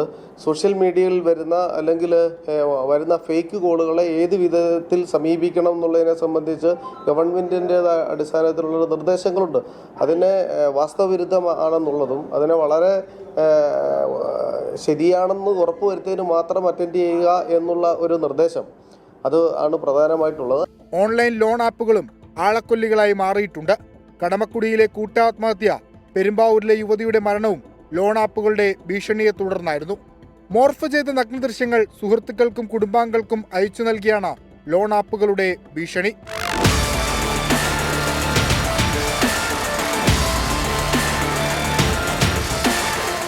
കോടികൾക്കൊന്നും ഒരു വിലയുമില്ലാത്ത രീതിയിലാണ് സൈബർ കൊള്ളക്കാരുടെ തട്ടിപ്പ്. ഇപ്പോൾ പറഞ്ഞതെല്ലാം രജിസ്റ്റർ ചെയ്യപ്പെട്ട പരാതിയുടെ അടിസ്ഥാനത്തിലാണ്. എത്രയോ പേർ നാണക്കേട് ഭയന്ന് പരാതി പോലും പറയാതെ ഇരിക്കുന്നുണ്ട്. ഇതിൽ പ്രധാനമായും ഇങ്ങനൊരു തട്ടിപ്പിന് നിങ്ങൾ ഇരയായാൽ എത്രയും പെട്ടെന്ന് ബാങ്ക് അധികൃതരെയും പോലീസിനെയും ബന്ധപ്പെടണം. ഒരു കാര്യം ഉറപ്പാക്കുക, നിങ്ങൾ മനസ്സ് വിചാരിക്കാതെ ഒരാൾക്കും നിങ്ങളെ പറ്റിക്കാനാവില്ല. കൊച്ചിയിൽ നിന്ന് നിഖിലിനും VS രാഹുലിനുമൊപ്പം വിഷ്ണു സുരേഷ്, 24. വിഷ്ണു സുരേഷ് ചേരുന്നുണ്ട് കൂടുതൽ വിവരങ്ങളുമായി. വിഷ്ണു നടത്തിയ അന്വേഷണത്തിൽ വ്യക്തമാവുന്ന കാര്യങ്ങൾ, അത് ചില കാര്യങ്ങൾ വിഷ്ണു ഇപ്പോൾ വിശദീകരിച്ചു. ഇതിൽ വലിയ രീതിയിലുള്ള തട്ടിപ്പാണ് നടക്കുന്നത്. വലിയ തുക ആളുകൾക്ക് നഷ്ടമാകുന്ന നിലയുണ്ട്. ആ തട്ടിപ്പിനിരയാവുന്നവരിൽ തന്നെ അത്യാവശ്യം വിദ്യാഭ്യാസമൊക്കെയുള്ള ആളുകളാണ് എന്നുള്ളതാണ് ഞെട്ടിക്കുന്ന മറ്റൊരു സംഭവം. ഇതിൽ ഈ സൈബർ സെല്ലിൻ്റെ ഭാഗത്തു നിന്ന് നടക്കുന്ന പ്രതിരോധ പ്രവർത്തനങ്ങൾ അല്ലെങ്കിൽ ഇതുമായി ബന്ധപ്പെട്ടുള്ള ക്യാമ്പയിനുകളൊക്കെ നടക്കുന്നുണ്ട്. എന്നിട്ടും ഇതിനൊരു ഫലമില്ലാതെ പോകുന്നത് എന്തുകൊണ്ടാണ്? ഏറ്റവും ഒടുവിലായി ഈ തട്ടിപ്പുമായി ബന്ധപ്പെട്ട് കൂടുതൽ വിവരങ്ങൾ നമുക്ക് ലഭ്യമാകുന്നത് എങ്ങനെ വിഷ്ണു? രജിത്ത്, ഒരു വശത്ത് ഈ ഓൺലൈൻ തട്ടിപ്പുമായി ബന്ധപ്പെട്ടുള്ള ക്യാമ്പയിനുകളൊക്കെ പോലീസിന്റെ ഭാഗത്ത് നിന്ന് നടക്കുന്നുണ്ട്. ഇതാ ഇന്നും പക്ഷേ 8 ലക്ഷം രൂപ സൈബർ തട്ടിപ്പിലൂടെ നഷ്ടപ്പെട്ട ഒരാളുടെ വാർത്ത നമ്മൾ തന്നെ പുറത്തുവിട്ടതാണ്. അതുകൊണ്ട് ഈ ഒരു വശത്ത് ബോധവൽക്കരണം നടക്കുമ്പോൾ മറുവശത്ത് തട്ടിപ്പിന്റെ എണ്ണവും കൂടി വരികയാണ്. ഇപ്പോൾ ചില കണക്കുകളൊക്കെ നമ്മൾ പറഞ്ഞിരുന്നു. അതായത് കോടികളാണ്, 5ഉം 6ഉം 4ഉം കോടിയൊക്കെയാണ് ചില ആളുകൾക്ക് നഷ്ടമായിട്ടുള്ളത്. ഇത് എങ്ങനെയാണ് ഈ പ്രധാനപ്പെട്ട തട്ടിപ്പുകാരിലേക്ക് എത്താൻ പറ്റുക എന്നത് ഇപ്പോഴും ഒരു വ്യക്തതയില്ല. ചില ആളുകൾ ചില കണ്ണികളിലേക്ക് മാത്രം എത്തിയ അന്വേഷണം അവിടെ നിലച്ചു പോകുന്ന സാഹചര്യമാണ്. ഇതിൻ്റെ ടോപ്പ് എൻഡിലേക്ക് എത്തുക എന്നുള്ളത് പോലീസിനെ സംബന്ധിച്ചിടത്തോളം വലിയ പ്രതിസന്ധി നിറഞ്ഞ കാര്യമാണ്. പ്രത്യേകിച്ച് രാജസ്ഥാൻ, ബീഹാർ, ജയ്പൂർ തുടങ്ങിയ പ്രദേശങ്ങളിലാണ് ഏറ്റവും കൂടുതൽ ഈ തട്ടിപ്പ് സംഘങ്ങൾ പ്രവർത്തിക്കുന്നത്. അങ്ങോട്ടേക്ക് എത്തി അവരെ പിടികൂടുക എന്നുള്ളത് ബുദ്ധിമുട്ട് തന്നെയാണ്. എന്നാലും അതിനുള്ള ശ്രമം കേരള പോലീസിൻ്റെ ഭാഗത്തുനിന്ന് നടക്കുന്നുണ്ട്. പ്രാഥമികമായി നിലവിൽ പ്രധാനപ്പെട്ട കൂടുതൽ സാഹചര്യം അല്ലെങ്കിൽ കൂടുതൽ ഇമ്പോർട്ടൻസ് നൽകുന്നത് ഇത്തരം സൈറ്റുകൾ, അതോടൊപ്പം ഫോൺ നമ്പറുകൾ, ബാങ്ക് അക്കൗണ്ടുകൾ എന്നിവ ബ്ലോക്ക് ചെയ്യുക എന്നുള്ളതാണ്. ഇതിനോടകം തന്നെ ഏകദേശം 39,489 ബാങ്ക് അക്കൗണ്ടുകൾ, ഈ വ്യാജ ബാങ്ക് അക്കൗണ്ടുകൾ അല്ലെങ്കിൽ ഇത്തരം ട്രാൻസാക്ഷൻ നടന്ന ബാങ്ക് അക്കൗണ്ടുകൾ സൈബർ സെല്ല് ലോക്ക് ചെയ്തിട്ടുണ്ട്. അതോടൊപ്പം തന്നെ ചില ഫോൺ നമ്പറുകൾ 14,000-ഓളം വരുന്ന ഫോൺ നമ്പറുകൾ ബ്ലോക്ക് ചെയ്തിട്ടുണ്ട്. 22,000-ഓളം വരുന്ന IMEI നമ്പറുകൾ ബ്ലോക്ക് ചെയ്തിട്ടുണ്ട്. ചില സൈറ്റുകൾ, ഈ ഓൺലൈൻ വെബ്സൈറ്റുകളൊക്കെയാണ് പ്രധാനമായും ഈ തട്ടിപ്പിന് ഇരയാക്കാൻ വേണ്ടി ആളുകൾ ഉപയോഗിക്കുന്നത്. ഇപ്പോൾ ഫേസ്ബുക്കിലടക്കം അത്തരം നോട്ടിഫിക്കേഷൻ വരുന്നു. ഈ വെബ്സൈറ്റിൽ പോയാൽ നിങ്ങൾക്ക് ഇന്ന കാര്യങ്ങൾ ചെയ്യാം, ഇന്ന ജോബിലേക്ക് പോകാമെന്ന തരത്തിലൊക്കെ നോട്ടിഫിക്കേഷൻ വരുന്നു. അത്തരത്തിൽ ഏകദേശം 9,000-ലധികം വരുന്ന വ്യാജ ജോബ് ഫ്രോഡിംഗ് അക്കൗണ്ടുകൾ തിരിച്ചറിയുകയും അത് ബ്ലോക്ക് ചെയ്യാനുള്ള നടപടികളും സ്വീകരിച്ചിട്ടുണ്ട്. ഓൺലൈൻ മണി ആപ്പുമായി ബന്ധപ്പെട്ട ഏകദേശം 273ഓളം വെബ്സൈറ്റുകളാണ് കേരള സൈബർ സെല്ല് ഇതുവരെ ലോക്ക് ചെയ്തിട്ടുള്ളത്. അങ്ങനെ വിപുലമായൊരു പ്രതിരോധ നടപടികൾ സൈബർ പോലീസിൻ്റെ ഭാഗത്തുനിന്നുണ്ട്. അവരുടെ ഇടപെടലൊക്കെ നമ്മൾ എടുത്തു പറയേണ്ടത് തന്നെയാണ്. അപ്പോഴും ഒരു വശത്ത് ആളുകൾ തട്ടിപ്പിനിരയാകുന്നത് വർദ്ധിച്ചു വരികയാണ്. പ്രത്യേകിച്ച് വയോധികരും ഒറ്റയ്ക്ക് താമസിക്കുന്ന സ്ത്രീകളെയും ഒക്കെയാണ് ഈ സംഘം തേടിയെത്തുന്നത്. ഇപ്പോൾ കാക്കനാട് 60 വയസ്സുള്ള ആളായിരുന്നു, പൂണിത്തറയിൽ 59 വയസ്സുകാരനാണ്. അപ്പോൾ ആ പ്രായമൊക്കെ നോക്കിയാൽ മനസ്സിലാവും എത്തരത്തിലുള്ള ആളുകളെയാണ് ഇവർ തട്ടിപ്പിനിരയാക്കുന്നതെന്ന്. ഒപ്പം ഈ അമിത ലാഭം ആഗ്രഹിക്കുന്ന ചില ആളുകളുണ്ട്. ഇപ്പോൾ കുറച്ച് തുക മുടക്കി കഴിഞ്ഞാൽ നിങ്ങൾക്ക് ഇത്തരം തുക തിരിച്ചു കിട്ടും എന്നൊക്കെ പറഞ്ഞ് തട്ടിപ്പ് നടത്തുന്നുണ്ട്. അത്തരത്തിലും ആളുകൾ ഈ തട്ടിപ്പിൻ്റെ ഭാഗമായി പോകുന്നുണ്ട്.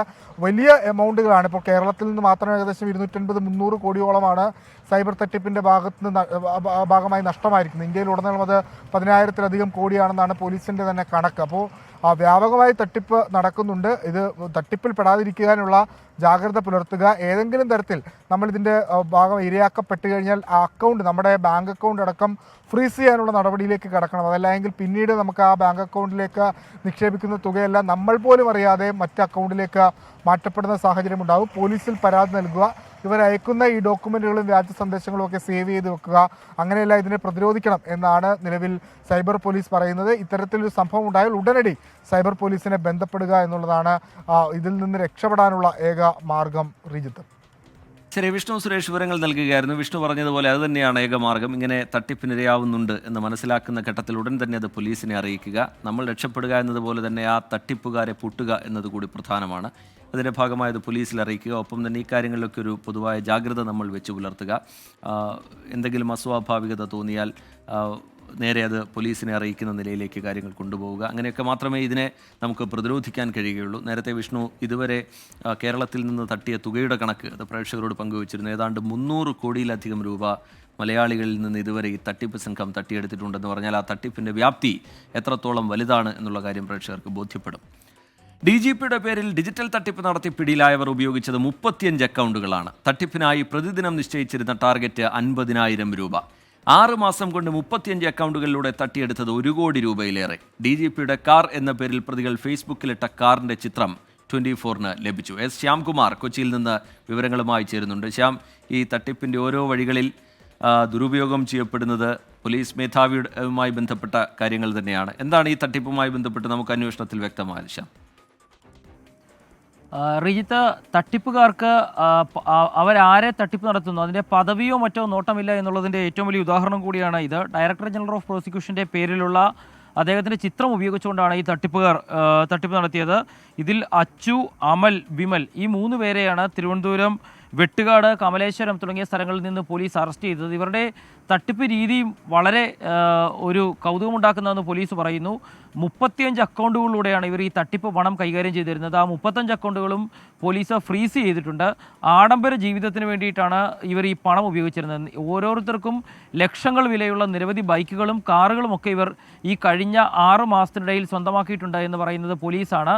അടുത്ത ദിവസങ്ങളിൽ ഈ വാഹനങ്ങളെല്ലാം പിടിച്ചെടുക്കുമെന്നും പോലീസ് വ്യക്തമാക്കുകയും ചെയ്തിട്ടുണ്ട്. 50,000 രൂപയാണ് പ്രതിദിനം ഇവർ ലിമിറ്റ് വെച്ചിരുന്നത്. അതായത് ഈ കാറിൻ്റെ പടം കാണിച്ച ശേഷം ഞാൻ മറ്റൊരു കാർ വാങ്ങി, അതുകൊണ്ടാണ് ഇത് വിൽക്കുന്നതെന്ന് DGP പറയുന്നത് പോലെയാണ് ഇവർ ആളുകളുമായി ചാറ്റ് ചെയ്തിരുന്നത്. ഫേസ്ബുക്കിൻ്റെ മാർക്കറ്റ് പ്ലേസിലിട്ടാണ് ഈ ചിത്രം പ്രചരിപ്പിക്കുകയും വിൽപ്പനയ്ക്ക് ശ്രമിക്കുകയും ചെയ്തത്. 4,000 മുതൽ 5,000 രൂപ വരെ ഓരോരുത്തരുടെ കയ്യിൽ നിന്നും ഇവർ വാങ്ങിയിരുന്നു. അങ്ങനെ ദിവസം 50,000 എത്തുമ്പോൾ അന്നത്തെ തട്ടിപ്പ് നിർത്തും. ആ പണം അവരുടെ മറ്റാവശ്യങ്ങൾക്കായി ഉപയോഗിക്കും. അങ്ങനെ കഴിഞ്ഞ 6 മാസം ഇവർ നടത്തിയ തട്ടിപ്പിൻ്റെ പണത്തിൻ്റെ സ്റ്റേറ്റ്മെൻറ്റൊക്കെ പോലീസ് എടുത്തിട്ടുണ്ട്. അങ്ങനെയാണ് 35 അക്കൗണ്ടുകൾ കണ്ടെത്തുകയും ആ അക്കൗണ്ടുകൾ ഫ്രീസ് ചെയ്യുകയും ചെയ്തിരിക്കുന്നത്. ഈ പണം ഉപയോഗിച്ച് ആഡംബര ജീവിതവും ആഡംബര വാഹനങ്ങൾ വാങ്ങുന്നതിനും ഒക്കെയാണ് ഇവർ ജീവിതം നയിച്ചിരുന്നത്. പോലീസ് പിടികൂടാനായി തിരുവനന്തപുരത്ത് എത്തുമ്പോഴും ഇവർ പണം ചിലവഴിച്ചുകൊണ്ട് ചില സ്ഥലങ്ങളിൽ ഉണ്ടായിരുന്ന അവസ്ഥയായിരുന്നു. അങ്ങനെ ഇവരെ അവിടെ നിന്ന് കസ്റ്റഡിയിലെടുക്കുകയും കൊണ്ടുവരികയും ചോദ്യം ചെയ്തപ്പോൾ ഇവർ യാതൊരു കൂസലുമില്ലാതെ തട്ടിപ്പിൻ്റെ വിശദാംശങ്ങൾ പോലീസിനോട് പറയുകയും ചെയ്തിട്ടുണ്ട്. ഏതായാലും ഈ കേസുമായി ബന്ധപ്പെട്ട് കൂടുതൽ പേരിലേക്ക് ഒരുപക്ഷെ എത്താൻ സാധ്യതയുണ്ടെന്ന് പോലീസ് പറയുന്നു. ബാങ്കിൻ്റെ ഡീറ്റെയിൽസ് കിട്ടണം, എത്ര രൂപ ആരിൽ നിന്നൊക്കെ തട്ടിച്ചു എന്ന് കിട്ടേണ്ടതുണ്ട്. ഏതായാലും ഇവർ ലക്ഷ്യം വെച്ചിരുന്നത് കൂടുതലും ഈ കാർ വാങ്ങാനായിട്ട് ആഗ്രഹിച്ചിരുന്ന ആളുകളെ തന്നെയാണ്. അങ്ങനെ പല കാറുകളുടെ ചിത്രങ്ങളിട്ട് പറ്റിച്ചുകൊണ്ടിരിക്കുന്നതിനിടയിലാണ് DGPയുടെ ചിത്രം ഇടുകയും അത് ശ്രദ്ധയിൽപ്പെടുകയും ചെയ്ത ചിലർ പോലീസിൽ അറിയിക്കുകയും അങ്ങനെ പരാതി ഉയരുകയും ഇവരെ കസ്റ്റഡിയിലെടുക്കുകയും ചെയ്തത്. ഏതായാലും പ്രതികൾ നിസ്സാരക്കാരല്ല, വൻ തട്ടിപ്പ് നടത്തുകയും കോടികളുടെ ആസ്തി ഉണ്ടാക്കുകയും ഒക്കെ ചെയ്തിട്ടുണ്ട്. ആ പണം ഉപയോഗിച്ചതും ക്രിമിനൽ ആക്ടിവിറ്റീസിനും നിയമവിരുദ്ധമായ പ്രവർത്തനങ്ങൾക്കും വേണ്ടിയാണെന്നും പോലീസ് പറയുന്നുണ്ട്. ശരി, ഡയറക്ടർ ജനറൽ ഓഫ് പ്രോസിക്യൂഷൻ്റെ പേരിലാണ് ഡിജിറ്റൽ തട്ടിപ്പ് നടന്നത്. അതിൽ പിടിയിലായവർ ഉപയോഗിച്ചത് 35 അക്കൗണ്ടുകളാണ് എന്ന വിവരം പുറത്തു വരുന്നു. തട്ടിപ്പിനായി പ്രതിദിനം നിശ്ചയിച്ചിരുന്ന ടാർഗറ്റ് 50,000 രൂപ. അതിൻ്റെ വിശദാംശങ്ങൾ, അവരുടെ രീതികളൊക്കെ വിശദീകരിക്കുകയായിരുന്നു ശ്യാംകുമാർ നമ്മളോട്. അടുത്ത റിപ്പോർട്ടിലേക്ക് പോകാനുള്ള സമയം. കാസർഗോഡ് പൂച്ചക്കാട് പ്രവാസി വ്യവസായി അബ്ദുൽ ഗഫൂർ ഹാജിയുടെ മരണം കൊലപാതകമെന്ന് പോലീസ്. മന്ത്രവാദത്തിലൂടെ തട്ടിയെടുത്ത 596 പവൻ സ്വർണം തിരിച്ചു ചോദിച്ചതാണ് കൊലപാതകത്തിന് കാരണം. മന്ത്രവാദിനി ഉൾപ്പെടെ 4 പേരാണ് പോലീസിന്റെ പിടിയിലായത്. അബ്ദുൽ ഗഫൂർ ഹാജിയുടെ കൊലപാതകവുമായി ബന്ധപ്പെട്ട ദുരൂഹതകൾ മറനീക്കി പുറത്തുവരുന്നുണ്ട്. കൊല്ലപ്പെട്ട വ്യക്തിയിൽ നിന്ന് പ്രതികൾ 596 പവൻ സ്വർണം കൈക്കലാക്കിയത് അതിവിദഗ്ധമായാണ്. ആ കഥ തുടങ്ങുന്നത് ഇവിടെ.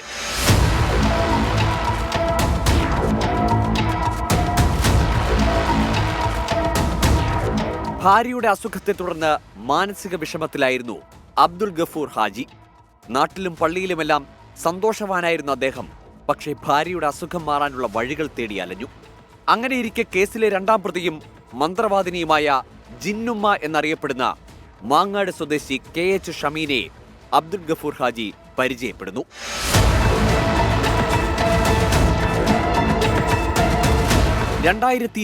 ഡിസംബർ 2022 ഭാര്യ ഷെരീഫയുടെ അസുഖം ചികിത്സിക്കാനെന്ന വ്യാജേന KH ഷമീന അബ്ദുൽ ഗഫൂർ ഹാജിയുടെ വീട്ടിലെ നിത്യസന്ദർശകയായി. ഒരു 5 വർഷം മുമ്പാണ് ഈ പെണ്ണുങ്ങൾ ഇവിടെ വരുന്നത്. വേറെ കെയർ ഓഫിൽ 4-5 വർഷം മുമ്പ് വന്നിട്ട് ഇവിടുന്ന് ആ സമയത്ത് ഇവൻ്റെ ജ്യേഷ്ഠൻ്റെ ഭാര്യയ്ക്ക് കുറച്ച് നല്ല ഒരു ഇതുണ്ടായിരുന്നു. 2 വർഷം കഴിഞ്ഞതിന് ശേഷം നേരെ ഉൾട്ടിയാണ്. അവിടെ വരുമ്പോഴാണ് ജ്യേഷ്ഠൻ്റെ ഭാര്യയ്ക്ക് കൂടുതൽ ഇതാണ്. അപ്പം ജ്യേഷ്ഠൻ്റെ ഭാര്യ ജ്യേഷ്ഠനോട് പറയുകയും ചെയ്തിരുന്നു, എന്നെ ഇവിടെ കൊണ്ടുവരേണ്ട അങ്ങനെ പ്രശ്നമാണ്.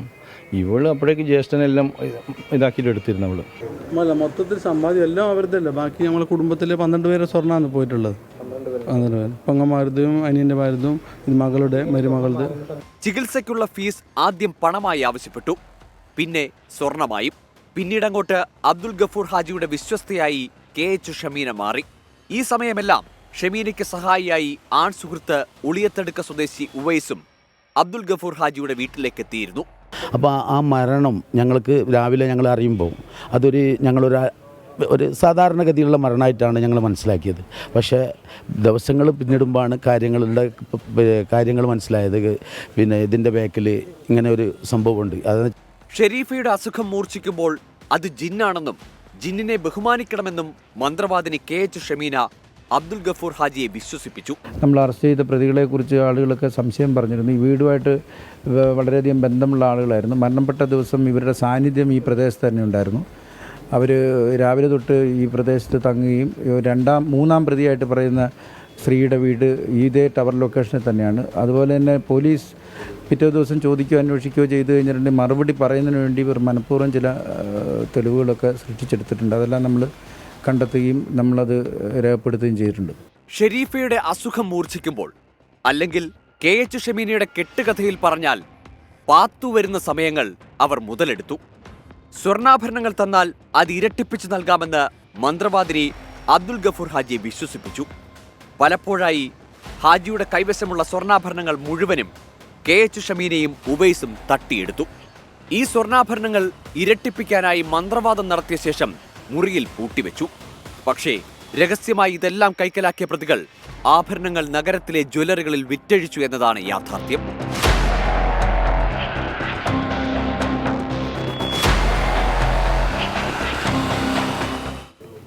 ഇവൻ്റെ സഹോദരിമാർ, അഞ്ചൻ്റെ ഭാര്യമാർ ഏകദേശം 596 പവൻ, 90 ഉള്ളിൽ പവൻ നഷ്ടപ്പെട്ടു എന്നാണ് ഏകദേശം അന്ന് നിഗമനം. അത് ഏകദേശം ശരിയാണെന്ന് പറഞ്ഞു. 596 പവൻ അത് അവൻ്റെ കുടുംബത്തിൽ തന്നെ പുറത്തുള്ള അത് പുറത്തറിയാണെങ്കിൽ പുറത്തുള്ള സ്വർണ്ണം ആരും വാങ്ങിയിട്ടില്ല. കൊലപാതകത്തിന്റെ തൊട്ട് തലേന്നാൾ വരെ അബ്ദുൽ ഗഫൂർ ഹാജി പ്രതികൾക്ക് നൽകാൻ ബന്ധുക്കളിൽ നിന്ന് സ്വർണം വാങ്ങി. ഈ സമയം പോലും ആർക്കും ഒരു സംശയത്തിനും ഇവർ ഇടവരുത്തിയില്ല. ജുമയ്ക്ക് മുമ്പ്, അതായത് ഉച്ച നിസ്കാരത്തിന് മുമ്പ് മറവാടണമെന്ന് വെച്ചാൽ അങ്ങനെയാണ് മറവാടിയത്. അതിനുശേഷമാണ് ഈ സംസാരങ്ങൾ വരുന്നു, ഈ സ്വർണ്ണങ്ങൾ നഷ്ടപ്പെട്ടവരെല്ലാം അറിയുന്നത്. 2023 ഏപ്രിൽ 13 അബ്ദുൽ ഗഫൂർ ഹാജി അവസാനമായി അടുത്ത ബന്ധുവിൽ നിന്ന് സ്വർണം വാങ്ങി. അന്ന് വൈകുന്നേരം 5 മണി വരെ പള്ളിയിലുണ്ടായിരുന്നു. ഭാര്യയും മക്കളും ബന്ധുവീട്ടിലേക്ക് പോയതോടെ രാത്രിയിൽ KH ഷമീനയും ഉവൈസും മറ്റു പ്രതികളും ഹാജിയുടെ വീട്ടിലെത്തി. ഇരട്ടിപ്പിച്ചു നൽകാമെന്ന വ്യാജേന വാങ്ങിയ സ്വർണത്തെക്കുറിച്ച് ചോദിച്ചതോടെ തർക്കമുണ്ടായെന്നാണ് നിഗമനം.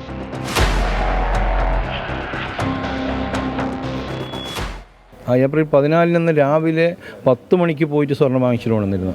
ആ സ്വർണം വരെ അതിൻ്റെ ഫോട്ടോ വരെ ജ്യേഷ്ഠൻ്റെ മൊബൈലുണ്ട്. 2022 ഏപ്രിൽ 14 അബ്ദുൽ ഗഫൂർ ഹാജിയെ പുറത്തു കാണാത്തതിനാൽ അന്വേഷിക്കാനെത്തിയ സഹോദരനും കുടുംബവുമാണ് മരണവിവരം ആദ്യം അറിയുന്നത്. ബേക്കൽ പോലീസ് സ്ഥലത്തെത്തിയെങ്കിലും സ്വാഭാവിക മരണമെന്ന നിഗമനത്തിൽ കേസെടുത്തില്ല. മരിച്ചത് വെള്ളിയാഴ്ചയായതിനാൽ മതവിശ്വാസം കണക്കിലെടുത്ത് നേരത്തെ തന്നെ ഖബറടക്കി.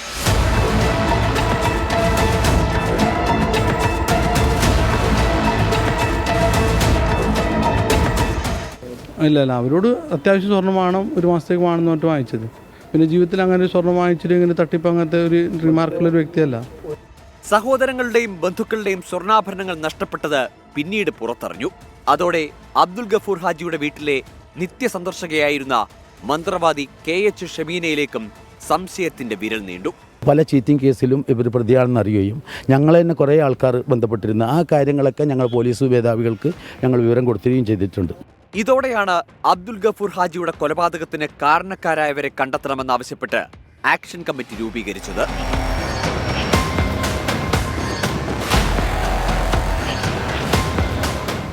സമ്മർദ്ദം ശക്തമായതോടെ അബ്ദുൽ ഗഫൂർ ഹാജിയുടെ മൃതദേഹം പുറത്തെടുത്ത് പോസ്റ്റ്മോർട്ടം ചെയ്തു. മരണത്തിലേക്ക് നയിച്ചത് തലക്കേറ്റ അടിയെന്ന് പോസ്റ്റ്മോർട്ടം റിപ്പോർട്ട്. കേസിലെ നിർണായക വഴിത്തിരിവ്.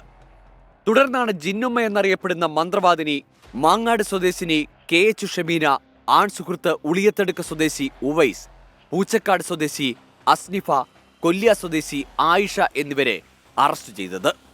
വിശ്വാസം മുതലെടുത്ത് പ്രതികൾ എത്ര പേരെ പറ്റിച്ചു എന്ന് ഇനിയും കണ്ടെത്തേണ്ടതുണ്ട്. KH ഷമീനയ്ക്കും സംഘത്തിനും പ്രദേശവാസികളിൽ നിന്നും സഹായം ലഭിച്ചിട്ടുണ്ട്. വൈകാതെ പോലീസ് അന്വേഷണം അവരിലേക്കും നീളും. രജീഷ് കരുവള്ളൂരിനൊപ്പം അരുൺ പാറക്കൽ, 24 കാസർഗോഡ്. ഇനി നാളെ അറിയാനുള്ള ചില കാര്യങ്ങൾ നമുക്ക് പരിശോധിക്കാം. നാളത്തെ പ്രധാന വാർത്തകളും അറിയിപ്പുകളും നോക്കാം. കേരളം നാളെ.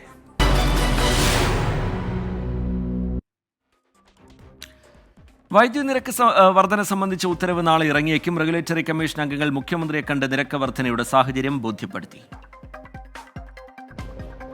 മുനമ്പം വഖഫ് ഭൂമി കേസ് നാളെ വഖഫ് ട്രൈബ്യൂണൽ പരിഗണിക്കും. ഫാറൂഖ് കോളേജ് മാനേജ്മെന്റ് അസോസിയേഷൻ നൽകിയ അപ്പീലും സിദ്ദിഖ് സേട്ടിന്റെ കുടുംബത്തിന്റെയും വഖഫ് സംരക്ഷണ സമിതിയുടെയും അപേക്ഷകളും ട്രൈബ്യൂണൽ പരിഗണിക്കും. കോഴിക്കോട് ലോഡ്ജിൽ യുവതിയെ കൊലപ്പെടുത്തിയ കേസിലെ പ്രതി അബ്ദുൽ സനൂഫുമായി നാളെ പോലീസ് തെളിവെടുപ്പ് നടത്തും. 5 ദിവസം സനൂഫ് പോലീസ് കസ്റ്റഡിയിൽ. പൂച്ചക്കാട് അബ്ദുൽ ഗഫൂർ ഹാജിയുടെ കൊലപാതകത്തിൽ അന്വേഷണ സംഘം പ്രതികൾക്കായി നാളെ കസ്റ്റഡി അപേക്ഷ നൽകും. 2023 ഏപ്രിൽ 14 നടന്ന കൊലപാതകത്തിൽ 4 പ്രതികളാണ് അറസ്റ്റിലായത്. തിരുവനന്തപുരം കോഴിക്കോട് ജനശതാബ്ദിയിലെ തിരക്ക് നിയന്ത്രിക്കാൻ നാളെ മുതൽ അധിക കോച്ചുകൾ അനുവദിച്ച് റെയിൽവേ. ഡിസംബർ 9 വരെയുള്ള സർവീസുകൾക്കാണ് അധിക കോച്ചുകൾ.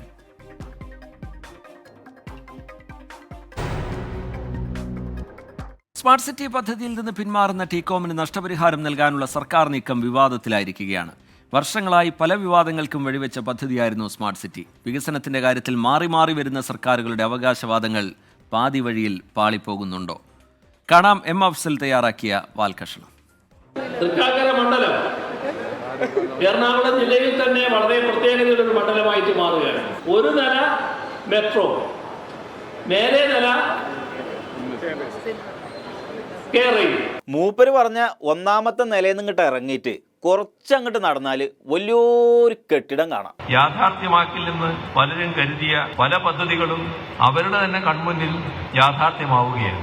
ഈ കെട്ടിടത്തിന്റെ നിലപ്പ് എന്താണ്? ഈ കമ്പനിക്കാര് ഇത് ഒഴിവാക്കി കുറ്റിയും പറിച്ച് പോവാത്തര. സമീപനത്തിന്റെ പ്രശ്നമാണ്. എന്ത് ഇക്കണ്ട പണിയൊക്കെ ചെയ്തിട്ട് നിർത്തിപ്പോകലോ? ഇത് പല കാര്യങ്ങളിൽ ഉണ്ടായിട്ടുണ്ട്. അല്ല, ഇതിനെപ്പറ്റി എന്താ ആരും ഒന്നും മിണ്ടാത്തെ? ചോദിക്കാനും പറയാനൊന്നും ആരും ഇല്ലേ? ഒരു ചർച്ച വേണ്ടേ പൊതുസമൂഹത്തിൽ? എന്തുകൊണ്ട് ഇത് അവസാനിപ്പിക്കുന്നു? പറയട്ടെ, എന്താ പരിപാടി എന്ന് പറയട്ടെ. ടീകോം കുറെ കാലമായിട്ട് അതിനകത്ത് നമുക്ക് മുന്നോട്ട് പോയിട്ടില്ല സ്മാർട്ട് സിറ്റി പദ്ധതിയിൽ. 2004 മുതൽ കേൾക്കാൻ തുടങ്ങിയതാണ് ഈ സ്മാർട്ട് സിറ്റി പദ്ധതി. അതിൻ്റെ ഇടയ്ക്ക് പല പ്രശ്നങ്ങളും ഉണ്ടായി. ഉന്തിത്തള്ളി അവസാനം 2011 ഒന്ന് ജീവൻ വെച്ചു. ഇപ്പോൾ 13 കൊല്ലം കഴിഞ്ഞപ്പോൾ അത്ര മനസ്സിലായത് ടീകോം കമ്പനി പോണത് പുറകിലോട്ടാണ്. ആ പെർഫോം ചെയ്യാത്തതിന്റെ പേരിലാണ് ഇത് അവസാനിപ്പിക്കാൻ പോകുന്നെങ്കിൽ ആര് പെർഫോം ചെയ്യാത്തതിന്റെ പേരിലാണ്? അപ്പോൾ പെർഫോമൻസിന്റെ കാര്യം പറഞ്ഞ് തുടങ്ങാം. അല്ല, ഈ സ്റ്റാർട്ടപ്പുകളുടെ കാര്യത്തിൽ നമുക്ക് മാർക്ക് എത്ര? സ്റ്റാർട്ടപ്പുകളുടെ കാര്യത്തിൽ രാജ്യം അതിനൊരു റാങ്കിങ് നൽകി. കേരളത്തിലാണ് 1ാം സ്ഥാനം നൽകിയത്. ഇന്ന് റാങ്ക് ഒന്നും വന്നിട്ടില്ലെങ്കിലും ഒരു വാർത്ത വന്നു. കൊച്ചി സ്മാർട്ട് സിറ്റി പദ്ധതിയിൽ നിന്ന് പ്രധാന പങ്കാളിയായ ടീകോമിന്റെ പിന്മാറ്റത്തിന് പിന്നിൽ ദുരൂഹതയോ? അപ്പൊ ഈ സംഗതി എങ്ങനെയാ സംഭവിച്ചേ? നിക്ഷേപ സൗഹൃദമാക്കി എങ്ങനെ സംസ്ഥാനത്തെ മാറ്റുന്നു എന്നതിന്റെ ഭാഗമായി സംഭവിച്ചതാണ്. അങ്ങനെ മാറ്റാൻ നോക്കിയതാണ്. ആ മാറ്റം എന്താണെന്ന് വ്യവസായ മന്ത്രി പറയും. നമുക്കാണെങ്കിൽ കൊച്ചിയിൽ സ്ഥലത്തിന് വേണ്ടിയുള്ള ആവശ്യം വളരെ കൂടുതലാണ്. കൊച്ചിയിൽ നമുക്ക് സ്ഥലം വേണം. അപ്പൊ 13 കൊല്ലായിട്ട് ഇതൊക്കെ കെട്ടിപ്പൊക്കിയ സ്ഥലം നമുക്ക് തിരിച്ചു വാങ്ങുക. ഇതെന്ത് പദ്ധതിയാ? ഭൂമി കച്ചവടം. അല്ല, ഈ സ്ഥലത്ത് ഇനി വേറെന്ത് പരിപാടിയാ നടത്താൻ പോണേ? ഇൻഫോ പാർക്കിൻ്റെ ഏകദേശം മുഴുവനായി കഴിഞ്ഞു. അടുത്ത ഘട്ടത്തിലേക്കുള്ള പ്രവർത്തനങ്ങൾ നമ്മളിപ്പോൾ ലാൻഡ് പൂളിങ്ങിലേക്ക് പോവുകയാണ്. സ്മാർട്ട് സിറ്റി അവസാനിപ്പിക്കാനുള്ള തീരുമാനം ആ ഘട്ടത്തിലാണ് ഈ ഭൂമി നമ്മൾ കൊടുത്തിരിക്കുന്നത് ഉപയോഗിക്കാതെ കിടക്കുന്നത്. അപ്പൊ ആ സ്ഥലം ടീകോമിന്റെ കയ്യിൽ നിന്ന് ഇങ്ങോട്ട് തിരിച്ചു വാങ്ങിയിട്ട് അവിടെ ഇൻഫോ പാർക്ക് വികസിപ്പിക്കുക. അതല്ലെങ്കിൽ വേറെന്തെങ്കിലും പദ്ധതി കൊണ്ടുവരിക. അതിന് നമുക്ക് സ്ഥലം വേണം. അതിന് ഇപ്പോഴുള്ളവർ ഒഴിഞ്ഞു തരണം. ഇതല്ലേ രാജീവ് മന്ത്രി പറഞ്ഞെന്ന് നമുക്ക് മനസ്സിലാവുക. അവസാനം അത് സ്വന്തമാക്കാനുള്ള മറ്റ് നടപടികളിലൂടെ, അതായത് സാധാരണഗതിയിൽ ഒരു സ്വകാര്യ വ്യക്തി എങ്ങനെയൊക്കെ പങ്കെടുക്കുമോ ആ തരത്തിൽ പങ്കെടുത്തുകൊണ്ട് സംസ്ഥാന സർക്കാർ ഇപ്പോൾ അത് സ്വന്തമാക്കിയിരിക്കുകയാണ്. ഇക്കണ്ട ബിൽഡിംഗ് ഒക്കെ കെട്ടി ഈ പണികളൊക്കെ അവിടെ ചെയ്തു. ഇനി ഈ കമ്പനിക്ക് നഷ്ടപരിഹാരം കൊടുക്കണത്രേ. അല്ല, ഇതിനൊക്കെ പൈസ വേണ്ടേ? ഇതൊക്കെ ദൂർത്താണ് എന്ന് പറയുന്നവർ വേറൊരു ഭാഗത്തുണ്ട് കേട്ടോ. പക്ഷെ ഞങ്ങളത് ദൂർത്തായിട്ടല്ല കാണുന്നത്. നമ്മളിതൊന്നും ദൂർത്തായിട്ടല്ല കാണുന്നത്. പിന്നെ എന്തായിട്ടാണ് കാണുന്നത് എന്ന് സഖാവ് പറയും. എല്ലാവരിലും വികസനത്തിന്റെ സ്വാതന്ത്ര്യമാണ്. ആ സ്വാദ് തേടി ഒരുപാട് ആൾക്കാർ കേരളത്തിലേക്ക് വരുന്നുണ്ട്. ഇത്ര നിസാനെ പോലുള്ള, ടോറസ് പോലുള്ള, ടെക് മഹീന്ദ്രയെ പോലുള്ള, ടെറാനറ്റ് പോലുള്ള വലിയ കമ്പനികൾ നമ്മുടെ കേരളത്തില് നിക്ഷേപം നടത്താൻ തയ്യാറായി ഇങ്ങോട്ട് വരുന്ന അവസ്ഥയുണ്ടായി. വരാത്തവരായിട്ട് ആരുമില്ലത്രേ. പക്ഷെ വന്ന ടീകോമിന് എന്ത് പറ്റിയെന്നാണ് മനസ്സിലാവാത്തത്. ഈ സ്മാർട്ട് സിറ്റി പദ്ധതി വന്ന മണ്ഡലം ഉണ്ടല്ലോ, ആ മണ്ഡലത്തിന്റെ ഭാഗ്യം ചില്ലറ ഭാഗ്യം അല്ലത്രേ. നമ്മുടെ സംസ്ഥാനത്ത് ഒരു പ്രത്യേകതയുള്ള മണ്ഡലമായിട്ട് മാറുകയാണ്. എങ്ങനെ? ഇവിടെ മെട്രോ വരാൻ പോകുന്ന കേരളയിൽ വരും കേട്ടോ, അതിന് യാതൊരു സംശയമില്ല. വരും എല്ലാതും വരും. അതിന്റെ മറ്റ് കൂടുതൽ കാര്യങ്ങളിലേക്ക് ഞാനിപ്പോൾ പോകാതിരുന്നതാണ്. അപ്പോൾ മെട്രോ, കേരളയിൽ വാട്ടർ മെട്രോ, ഇതെല്ലാം കൂടി ഇവിടെ സംഗമിക്കുകയാണ്. ആ സംഗമ സ്ഥാനമായിട്ട് തൃക്കാക്കര മാറുകയാണ്. ഇതിനോടൊപ്പം തന്നെ മറ്റൊരു പ്രത്യേകത, ആ പ്രത്യേകത ലേശമുള്ള പ്രത്യേകതയാണ്. ഒരു നില മെട്രോ, മേലെ നില കേരളയിൽ, ആ ഒരു സ്റ്റേഷനും ഇവിടെയാണ് വരാൻ പോകുന്നത്. കേരളത്തിൽ അത്തരം ഒരു സ്റ്റേഷൻ ഇവിടെയാണ് ഉണ്ടാകാൻ പോകുന്നത്. ഈ പെണ്ണിയതിന്റെ കൂട്ടത്തിൽ എണ്ണേണ്ട പദ്ധതിയായിരുന്നു സ്മാർട്ട് സിറ്റി. സാരല്ല, ഒരു നില മെട്രോ, ഒരു നില കേരളയിൽ. ഇനിയിപ്പോൾ കെ വെച്ചിട്ടുള്ള വല്ല പദ്ധതിയും കൊണ്ടുവരാനാണോ ഈ സ്മാർട്ട് സിറ്റി ഒഴിവാക്കിയതെന്ന് അറിയില്ല. കാരണം സ്മാർട്ട് സിറ്റിയിൽ കെ ഇല്ലല്ലോ.